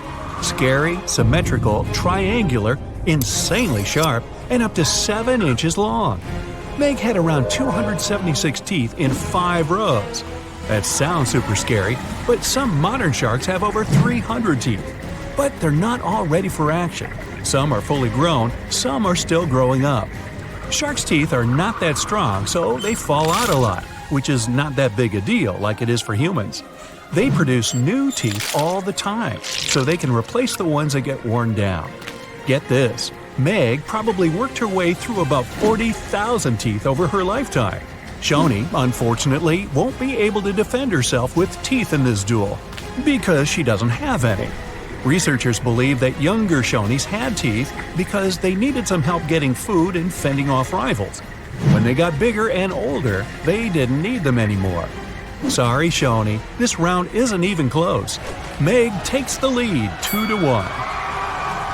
Next round, who can eat more? Scientists believe Meg ate around 2,500 pounds of food every day. Her teeth tell us she didn't exactly love the salad bar. With a mouth almost 10 feet wide, Meg had the most powerful bite of all animals on our planet. That way, she didn't have to be too picky. She could munch on bigger ocean animals like whales, giant turtles, seals, or any other marine mammal that got, too close. No wonder she weighed about 140,000 pounds. Because of her lack of teeth, Shoni preferred animals with softer bodies, like smaller fish, squids, that sort of stuff. We don't really know how much she ate every day, but with an approximate weight of around 60,000 pounds, she's heavier than 2 sperm whales or 3 elephants, but still peanuts compared to the mighty Meg. Good for you, Shoni. Keep up the good work with all that soft food. But unfortunately, Meg's eating up the points in this competition, 3-1. You don't really want to mess with someone who can eat a whole whale for breakfast. Round 5, looks. Scientists have reconstructed Meg to look like a bigger, just a little more dangerous version of a white shark. They were so similar that lots of people thought the white shark was Meg's great-great-great-grandkid. But the truth is that they're not related at all. Meg was the last member of a completely different lineage of sharks. She had a shorter nose and a flatter jaw that almost looked like it got squished somehow. Like the blue shark, she had really long pectoral fins to support her size and weight. Shoni looks like a tubby, bit quirky, and way bigger version of a dolphin. She has 4 flippers and a longer skull. And what's interesting is that she doesn't have a dorsal or sail fin. Shoni can't do any of those cool tricks and maneuvers that dolphins do. That part also probably doesn't help when she meets another hungry dinosaur. She can't dodge out of the way so easily. Still, Shoni's big enough not to have to worry about that kind of stuff. Step aside, Meg. Stop hogging the spotlight. We want to see more of this cute, funny dolphin-like creature. 1 point for Shoni. She's catching up 3-2. Round 6. Who has a cooler name? Shonisaurus means lizard from the Shoshone Mountains. Why? Because it's a lizard from the you get the picture. Cool name, huh? Megalodon, on the other hand, means large tooth. Yeah. Sorry, Meg, it's 1 point for Griffith. Wait a minute, wrong video. We're all tied up at 3-3. Round 7. Who traveled more? Just like modern sharks, Meg's skeleton isn't made of bone, it's made out of cartilage. That's the stuff your ear and nose are made out of. So, no matter how much you look for them, you're never going to find any of Meg's bones. Her only fossils are actually teeth, since they're made of dentin. In her 18 million years of existence, Meg traveled a lot. Her teeth have been found all over the globe. She even went on vacation to tropical and subtropical waters. But the one place she never went was to Antarctica. Shoni was a wanderer too. Her fossils were first found near Las Vegas. No, it's not what you think. She really wasn't all about the parties and shows. Vegas was all underwater back then.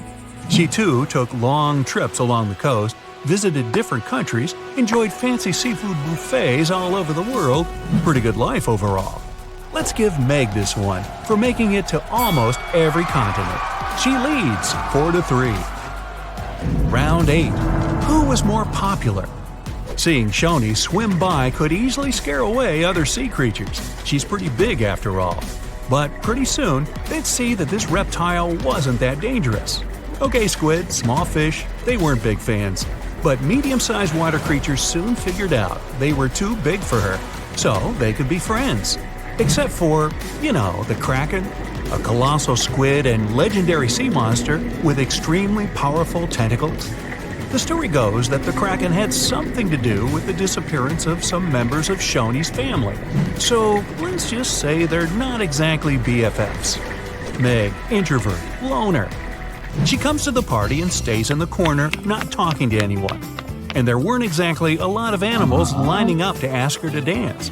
It'd probably be their last. When you're that high up in the food chain, you're never going to be too popular. Shoni makes a comeback with the popularity round, and it's all tied up at 4. Well, that means both of our contestants are going to share the... Wait, Meg looks furious. You can see her gritting her teeth, getting ready to finish this contest once and for all. Shoni smiles peacefully. She's not used to big animals going after her, so she doesn't think Meg would actually do anything crazy, as long as the submarine doesn't get too close. Okay, wait, Shoni's swimming towards Meg. They're gonna go at it. No, Shoni's telling Meg she can have the prize. Wow, crisis averted. Meg does not like to lose. Shoni, you certainly deserve the Pacifist of the Pacific trophy. Uh-oh. Meg doesn't look too happy about that. Better strap in, guys. Here we go. Welcome to the ring. In the red corner, Megalodon, an ancient giant shark which ruled over all the watery creatures in the world. Let's call her Meg. She went extinct about 3.5 million years ago, but she's still as scary as ever. Some people think she's still hiding out down there somewhere, just waiting for the perfect time to start roaming the open seas again. In the blue corner, the Mega Piranha. She likes to go by her initials, MP. She's a river fish that went extinct several million years ago and is a distinct relative of the modern piranha. Her crazy eyes and teeth could make any fisherman run for shore, and she has a reputation of being eternally hungry, and she's not a big fan of leaving leftovers. Let's get to it! The first round is all about size. There's still a lot of debate about the size of Megalodon. Sadly, the only remains they've found so far are some giant teeth and a few vertebrae, so we can only guess her real size. But a little calculation suggests that this ancient shark was 50 feet long, about as long as a subway car. And yeah, the blue whale is the largest aquatic creature in the world, at almost twice as long. But Meg's still the largest shark in the world. The whale shark The next longest is usually only about 40 feet long. What about MP? Well, there's not a lot to go on. Researchers found part of her jaw and several of her monster teeth in South America. After modeling the body of the piranha, they think she was up to 3 feet long. That's huge for a freshwater fish. MP was queen of the river for sure, but when you stack her up against Meg, it's not even close. Meg's almost 15 times larger. She wins this round 1-0. Let's move on. The next round is weight. So Meg's about the size of a subway car. Impressive, but not as impressive as her weight. She could weigh up to 60 tons. An empty Boeing 737 is only about 40 tons, and that's metal. Even some houses are lighter than that. MP's weight is kind of controversial, but we can make a guess based on her modern relatives. Let's say she weighed about 90 pounds. Pretty tiny, but remember, she didn't hunt alone. When MP sees something she likes, she brings all her friends along. About 100 MPs. That's like 2 SUVs worth of snapping teeth. But still, that's way less than Meg, by a lot. Meg leads 2-0. Next category, agility. Meg's huge muscles helped her reach a speed of 11 miles per hour.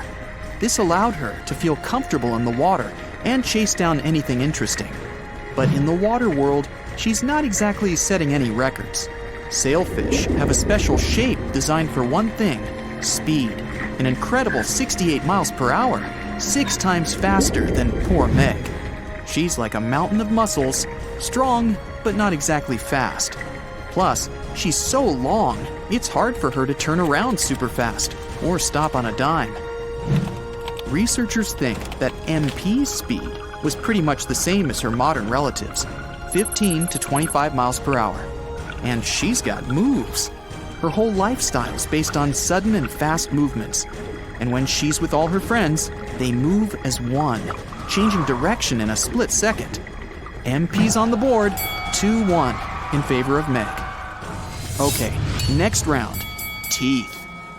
Like any shark, Meg's the proud owner of some giant teeth. 7-inch long triangles, the biggest teeth that ever existed. And she had 250. They were set out in 5 rows, and each and every one of them was sharp. She could bite through my mom's new leather couch, no problem. All those teeth mean one thing, a seriously massive jaw.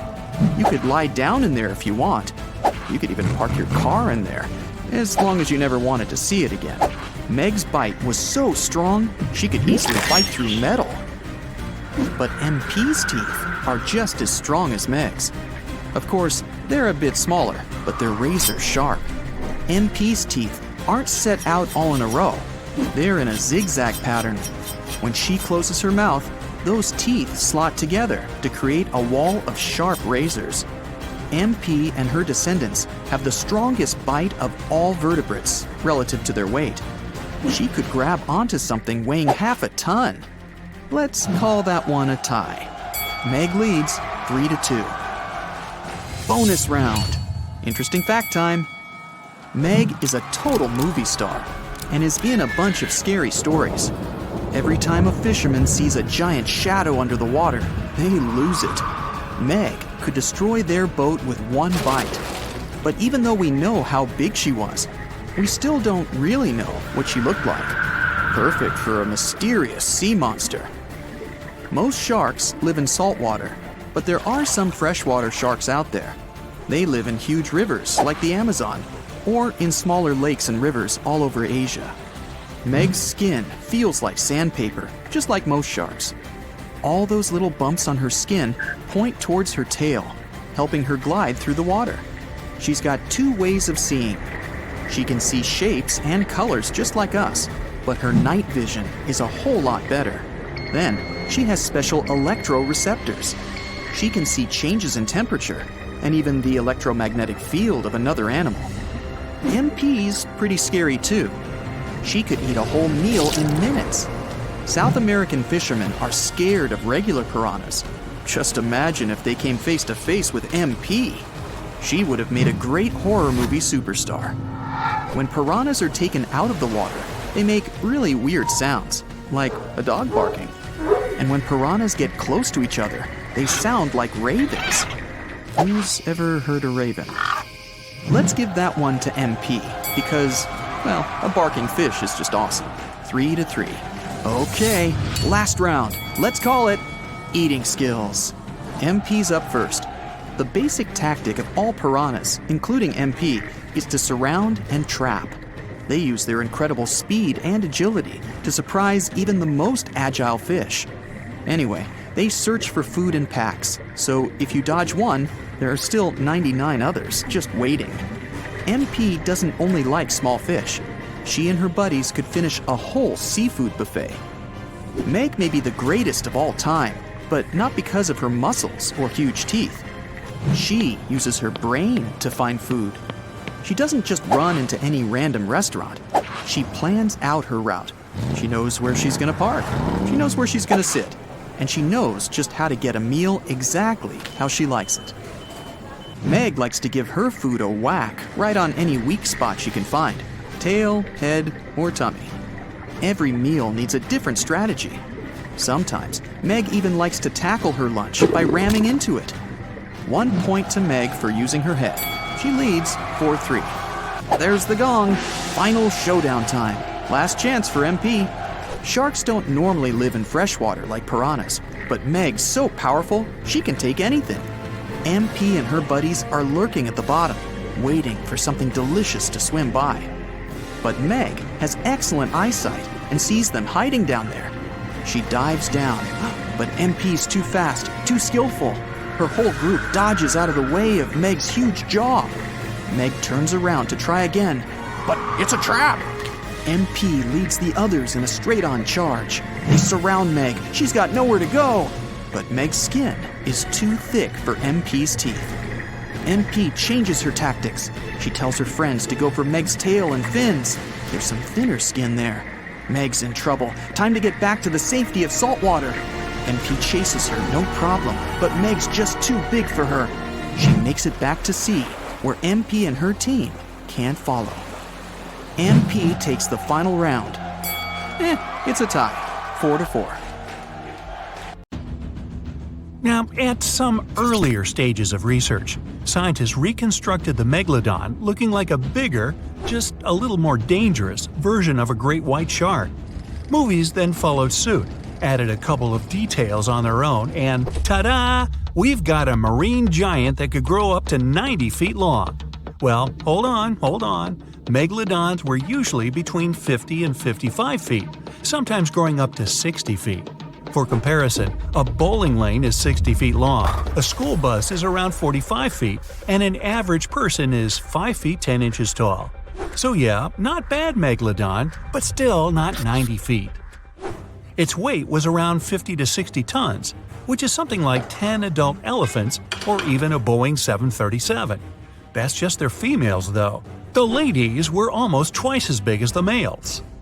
Another movie versus reality thing, the Megalodon had nothing to do with a great white shark. The closest they could be is cousins, because Megalodon, in fact, is the last descendant of a completely different lineage of sharks. Plus, its kind is around 3 times bigger than an average great white. It has a shorter nose and a much flatter jaw that almost looks like it's squashed.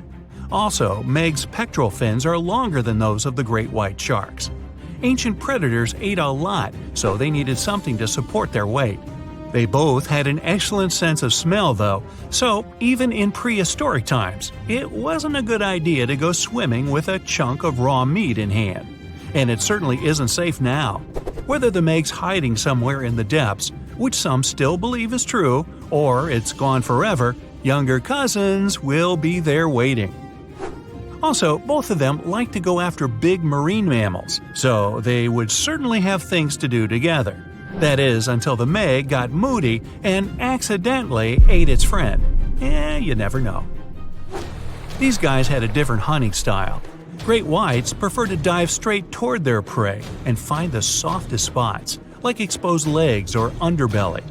Megalodon aimed for the fins and tail because of its almost 10-foot jaws and what's considered to be the strongest bite ever. Its teeth could pierce almost anything. Sometimes an entire tooth would be found embedded in the bone of some bigger animal, such as a whale. Without the main parts they use for swimming, poor sea animals were then helpless and unable to escape. Yet whales were just a smaller part of the megalodon's diet. Seals, sea cows, squids, dolphins, other sharks, the good old Meg probably wouldn't say no to some random school of smaller fish swimming into its mouth either. Nothing better than a good snack after a big tasty dinner. Even those giant turtles weren't safe within their thick shells. The Meg probably took those as a dare challenge on a daily basis. Such a diverse diet, and in big amounts. Megalodon would eat about 2,500 pounds of food every day. No wonder it dominated the ocean. Almost 300 teeth in 5 rows, and we're talking about sharp chompers that could grow up to 7 inches long. Even its name stands for giant tooth. Hey, I'm thinking maybe it had a cousin, orthodontia, which means either crooked teeth or deep pockets. Still, Megalodon would change thousands of teeth over a lifetime. Since Meg's teeth weren't that strong, they would often fall out. Then it would get new ones within 1 to 2 days, so it could continue its hunting sessions without any serious interruptions. The same thing happens with modern sharks as well. New teeth replace damaged or worn-out ones. Those teeth falling out were the only thing that helped scientists do any research on the megalodon at all. They found them all around the world. Yep, megalodons were quite some travelers. They lived in all oceans, and their fossils were found on all continents except Antarctica.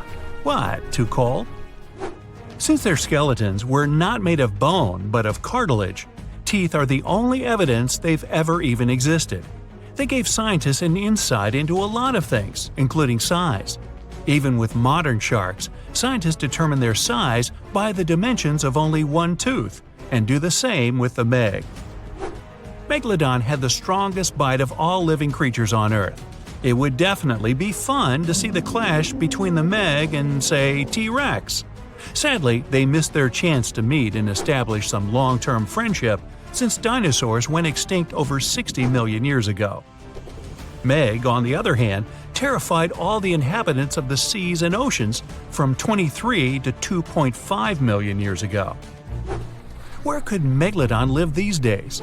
Well, it would probably love the places modern sharks go to, such as Florida, Hawaii, Brazil, South Africa, or some other tropical paradise. When you think about it, it's not bad at all. Meg, take me with you!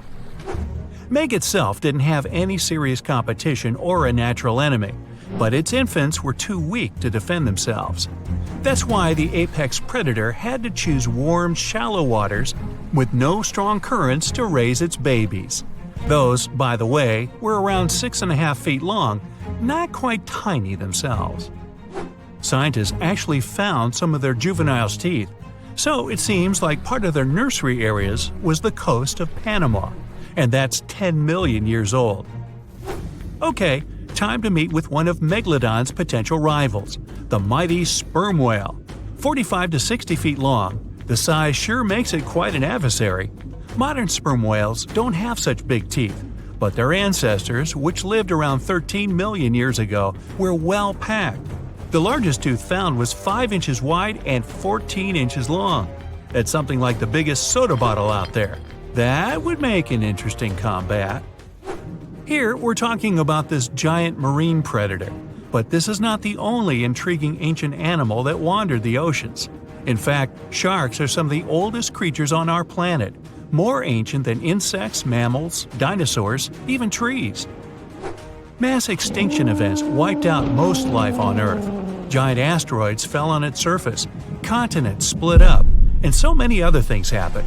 But sharks were there, alive, persevering, apparently with no contact with the outside world, just chilling and doing their thing. The spiny shark was actually one of the first animals with a jaw. Not that it could do much with that jaw, since it was only around 12 inches long. Meg wouldn't even bother around this one, and it wasn't even a real shark, it just looked like one. If you ever wondered how a combination of eel and shark would look like, well, here it is. Eel shark preferred freshwater, was up to 3 feet long, and went extinct around 200 million years ago. Since dinosaurs appeared around 230 million years ago, the eel shark was probably there to give them warm welcome, prepare a buffet, but the dinosaurs had unfortunately mistaken it for dessert. Now, this predator would get some real screams on a nice sandy beach during a spring break if it was still alive, the Ginsu shark.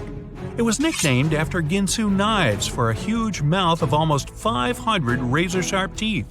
One of this monster shark's hobbies was to go after big turtles. Okay, now seriously, what's with that shark turtle thing? Scissor-toothed sharks. Now we're talking. These guys lived around 300 million years ago and had some strangely shaped heads. The weirdest part were their jaws. This shark didn't shed old and worn-out teeth, but kept growing new ones at the back. Those in the front were then pushed forward, and with age, the shark got a really strange scissor-tooth look. Scientists are still unsure why it had to be like that. Hey, time to call in the orthodon. Even during the Meg's long reign, our favorite ancient predator still wasn't the only scary giant shark in town. For instance, I can't pronounce its name, so I'll just call it Mr. C. Unfortunately, not enough of its fossils were found to get more information, but some research says it had teeth more than 5 inches long. That also implies it could probably grow to be 20 feet long. Oh, and if it only left just a couple more teeth around, I guess the Meg wouldn't be the only movie star from those times. So close, C, so close. Okay, so both of these animals live in the water. Other than that, there's little in common between them. A smaller one is a warm-blooded mammal, highly intelligent and curious, just like me. Its long, streamlined body is usually either blue or gray, but there are also brown and even pink species. Ranging in size from 6 to 30 feet long, dolphins don't weigh more than 11 tons. Their slippery, hairless skin that feels rubbery to the touch is probably their most famous feature. The other animal is a notorious prehistoric predator, just like me.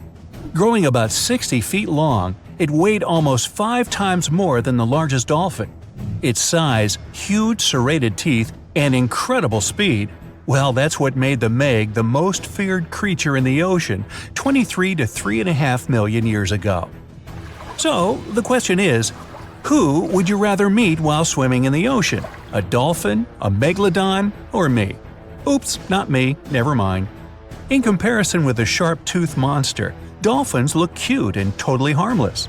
But imagine the following picture. It's a hot summer day. It seems only logical to go for a swim in the sea. You're floating on your back, completely relaxed.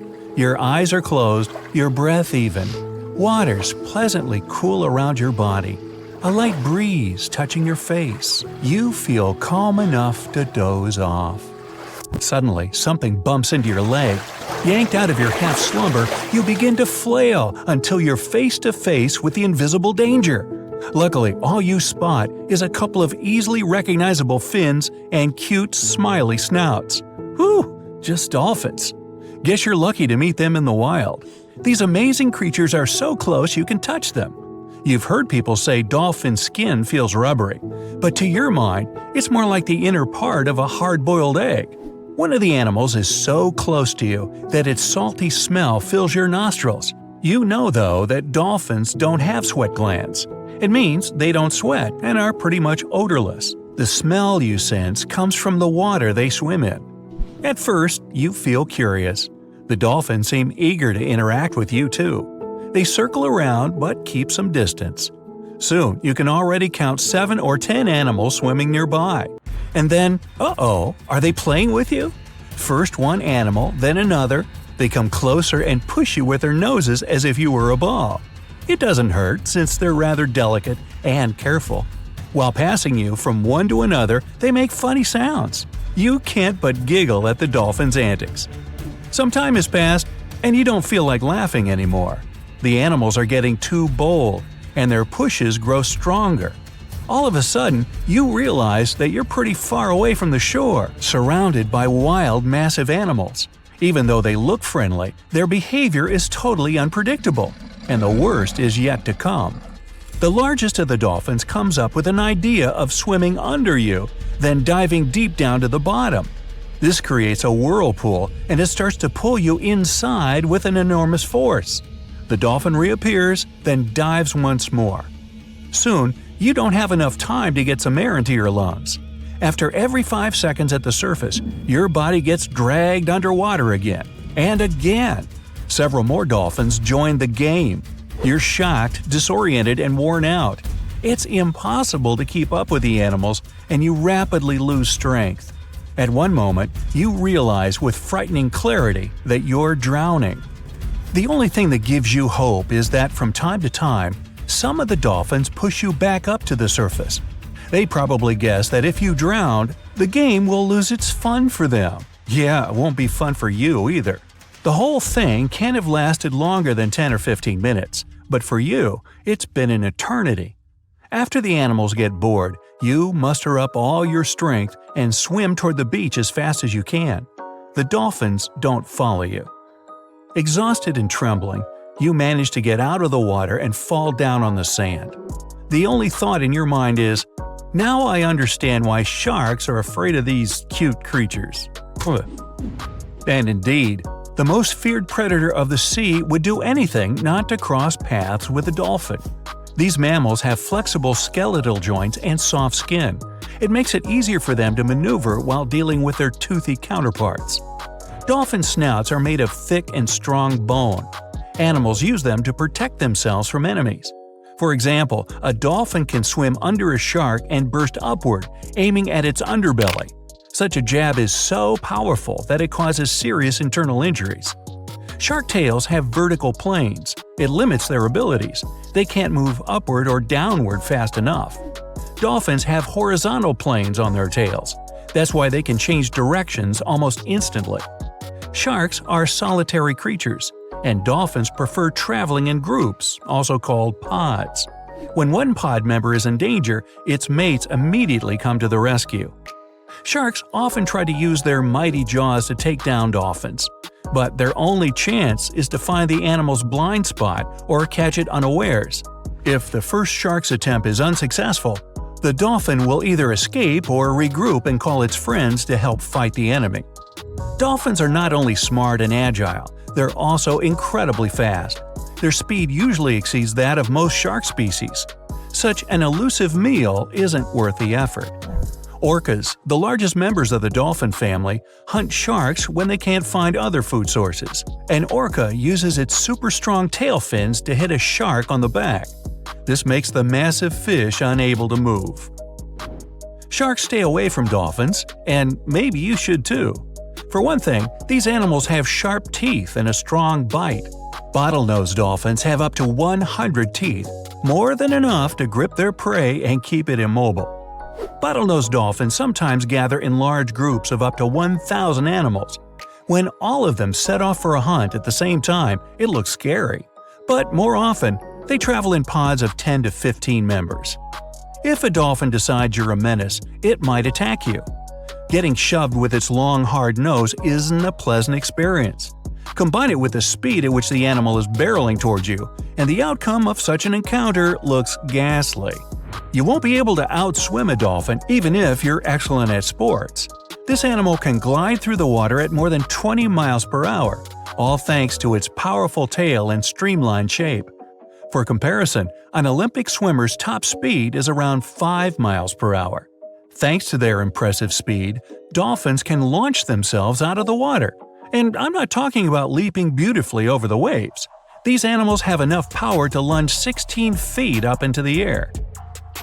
Bottlenose dolphins are top ocean predators. When hungry, they turn into cunning, calculating creatures that find unusual ways to trap their prey. While watching dolphins in the shallow waters in Florida, scientists notice a curious thing. Animals use their tails to stir up the mud so that fish couldn't get away. And in Australia, dolphins were spotted using sponges to dig smaller animals out of the seafloor. Even better, they share new methods of hunting with their mates. Sometimes even recipes. Just kidding. You can't escape from an angry dolphin by hiding in the depths. They can dive to more than 800 feet under the surface. The deepest a human has ever free-dived is 702 feet. Sharks are known to leave surfers alone and mind their own business. Dolphins, on the other hand, seem to like taunting people. There have been cases when they deliberately pushed surfboards until surfers fell off into the water and then jumped over them. If a dolphin comes close to you and starts to tail slap, you better get out of the water right away. It's likely to be a sign the animal's about to attack you. Dolphin snouts look smiley. That's why they seem friendly, kind, and harmless. But keep in mind, it's yet another wild animal. Yes, they're highly intelligent and cool, but be careful around them and try to keep your distance. Hey, if nothing else works, toss them a fish. This is going to be a very unusual match, but I bet it'll also be spectacular and intense. In the left corner, we have Megalodon.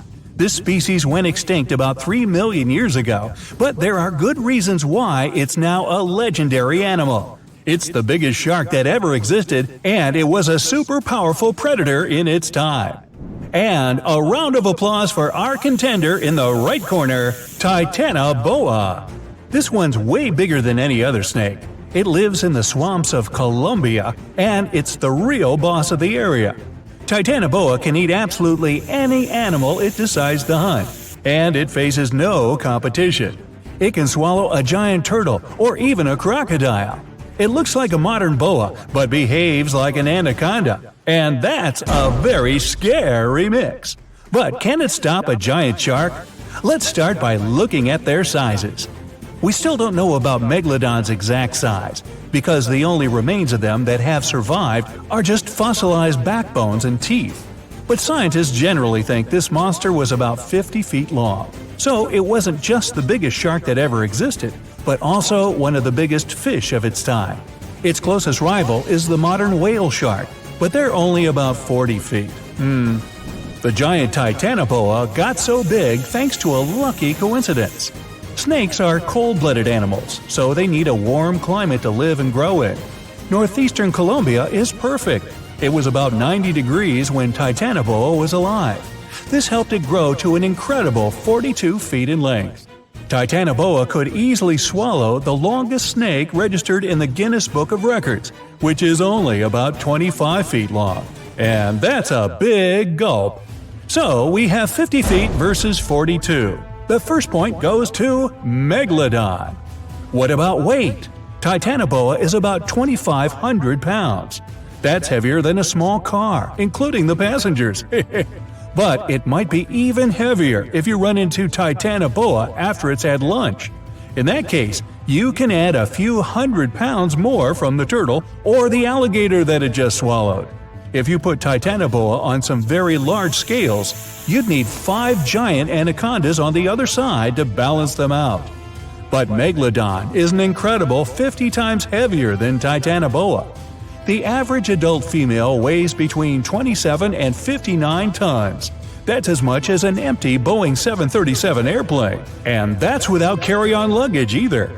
Luckily enough, Megalodon can't fly. So obviously, Megalodon wins in the weight category. That's one more point to the ancient shark. Although having such a large weight makes it difficult for the shark to move, and also means it's a little clumsy. Which leads us to our next category, speed and agility. Megalodon can swim at about 16 feet per second. That's enough to make it the ultimate predator, but it's still slower than plenty of other species. If Megalodon was swimming in a pool and Usain Bolt was running along next to it, he would be twice as fast. His top speed is almost 40 feet per second. Now, a sailfish, which is the fastest sea creature, can reach about 100 feet per second. Megalodon's size and weight make it turn really slowly, just the same as a large truck. So, when it attacks, the shark has only one chance to strike. If it misses, it has to go around for a second attempt. This gives its prey more than enough time to run away. Titanoboa isn't that fast either, especially on land. But when the giant snake is in the water, it can swim at a speed of up to 12 miles per hour. Not much, but enough for it to escape from Megalodon if it needs to. It's learned to swim so well because water is its main hunting ground. And because Titanoboa is a snake, duh, it also has incredible mobility. It can wriggle around and change direction very quickly, so it can easily dodge Megalodon's bite. So here's the first point for Titanoboa. The score is 2-1 in favor of Megalodon. Next section, fighting skills. Megalodon is incredibly smart. It can change tactics depending on what kind of prey it's hunting. Scientists have found teeth markings from Megalodon on some whale fossils. These show that the giant sharks aim their bites at their prey's vital body parts to take them out quickly.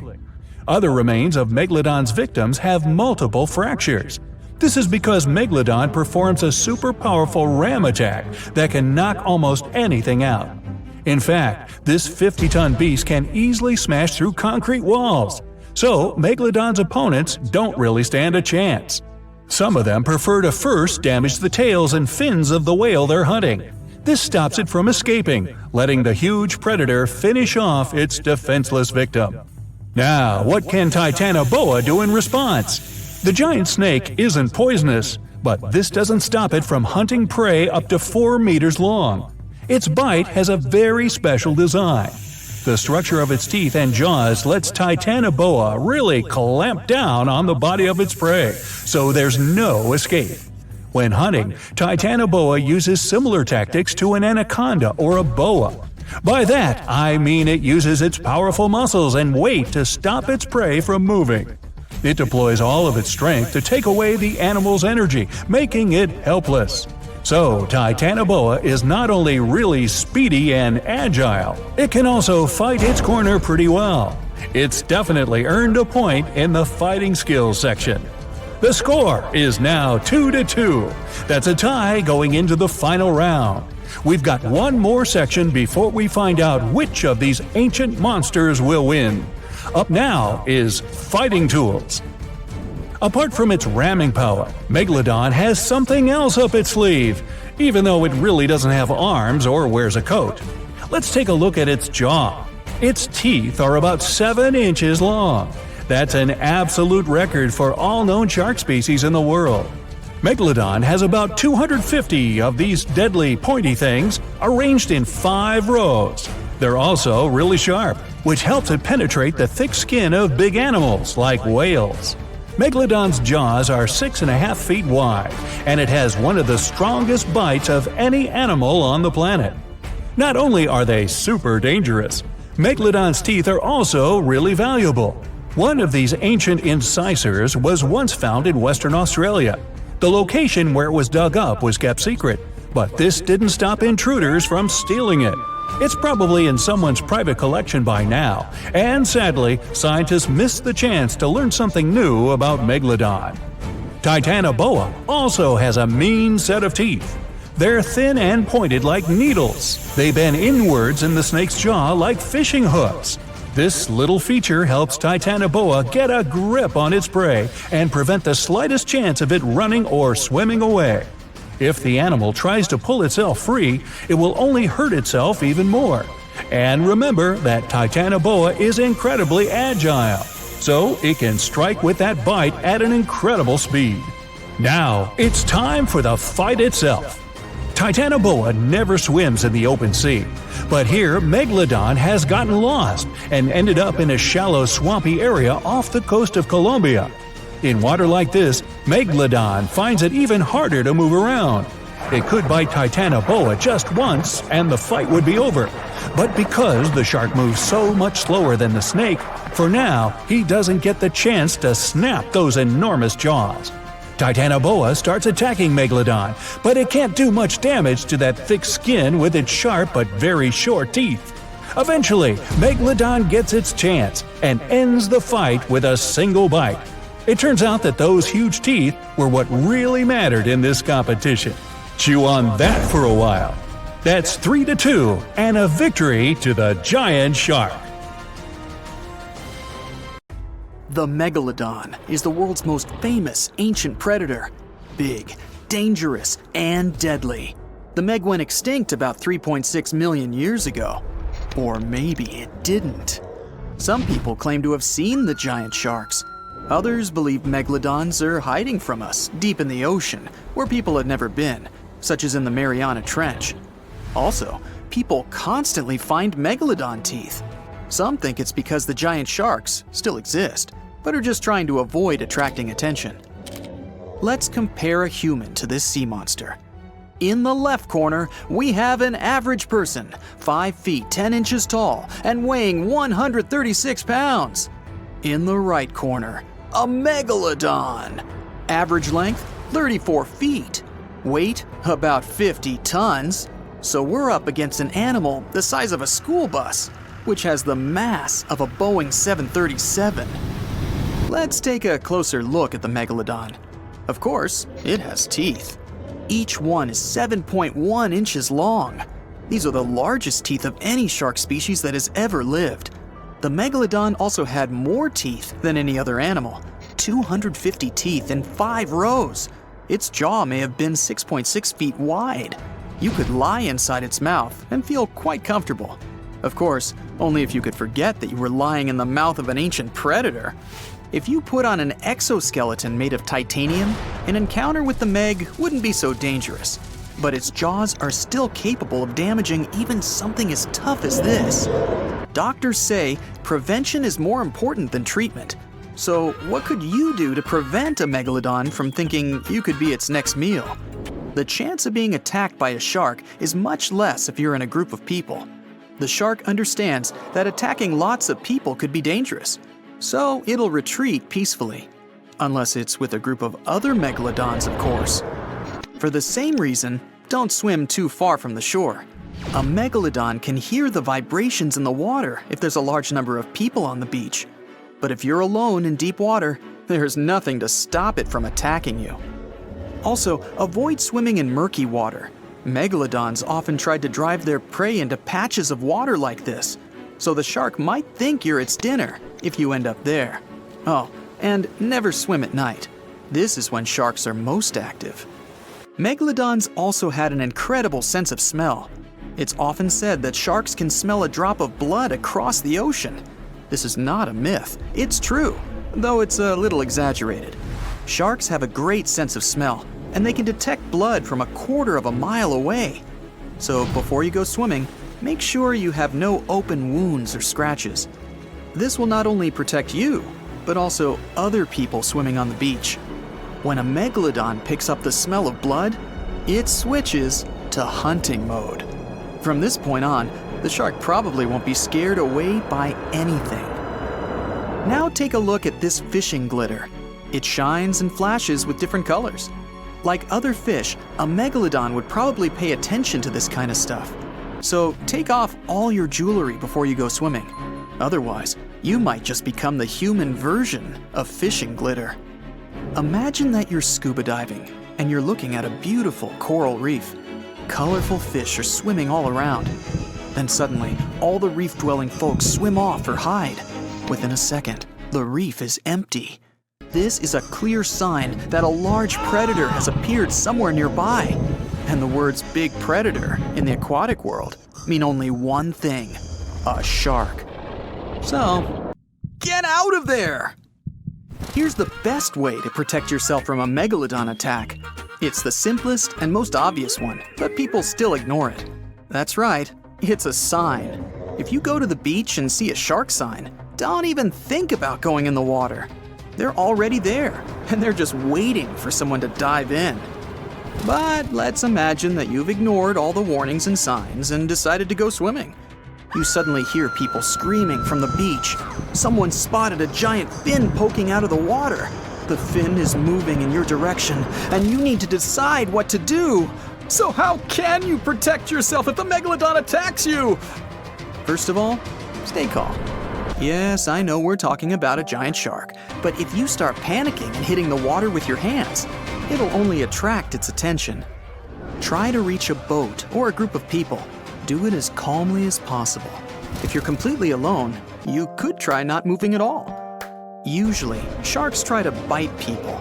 If it's a regular shark, there's a chance it won't be too serious.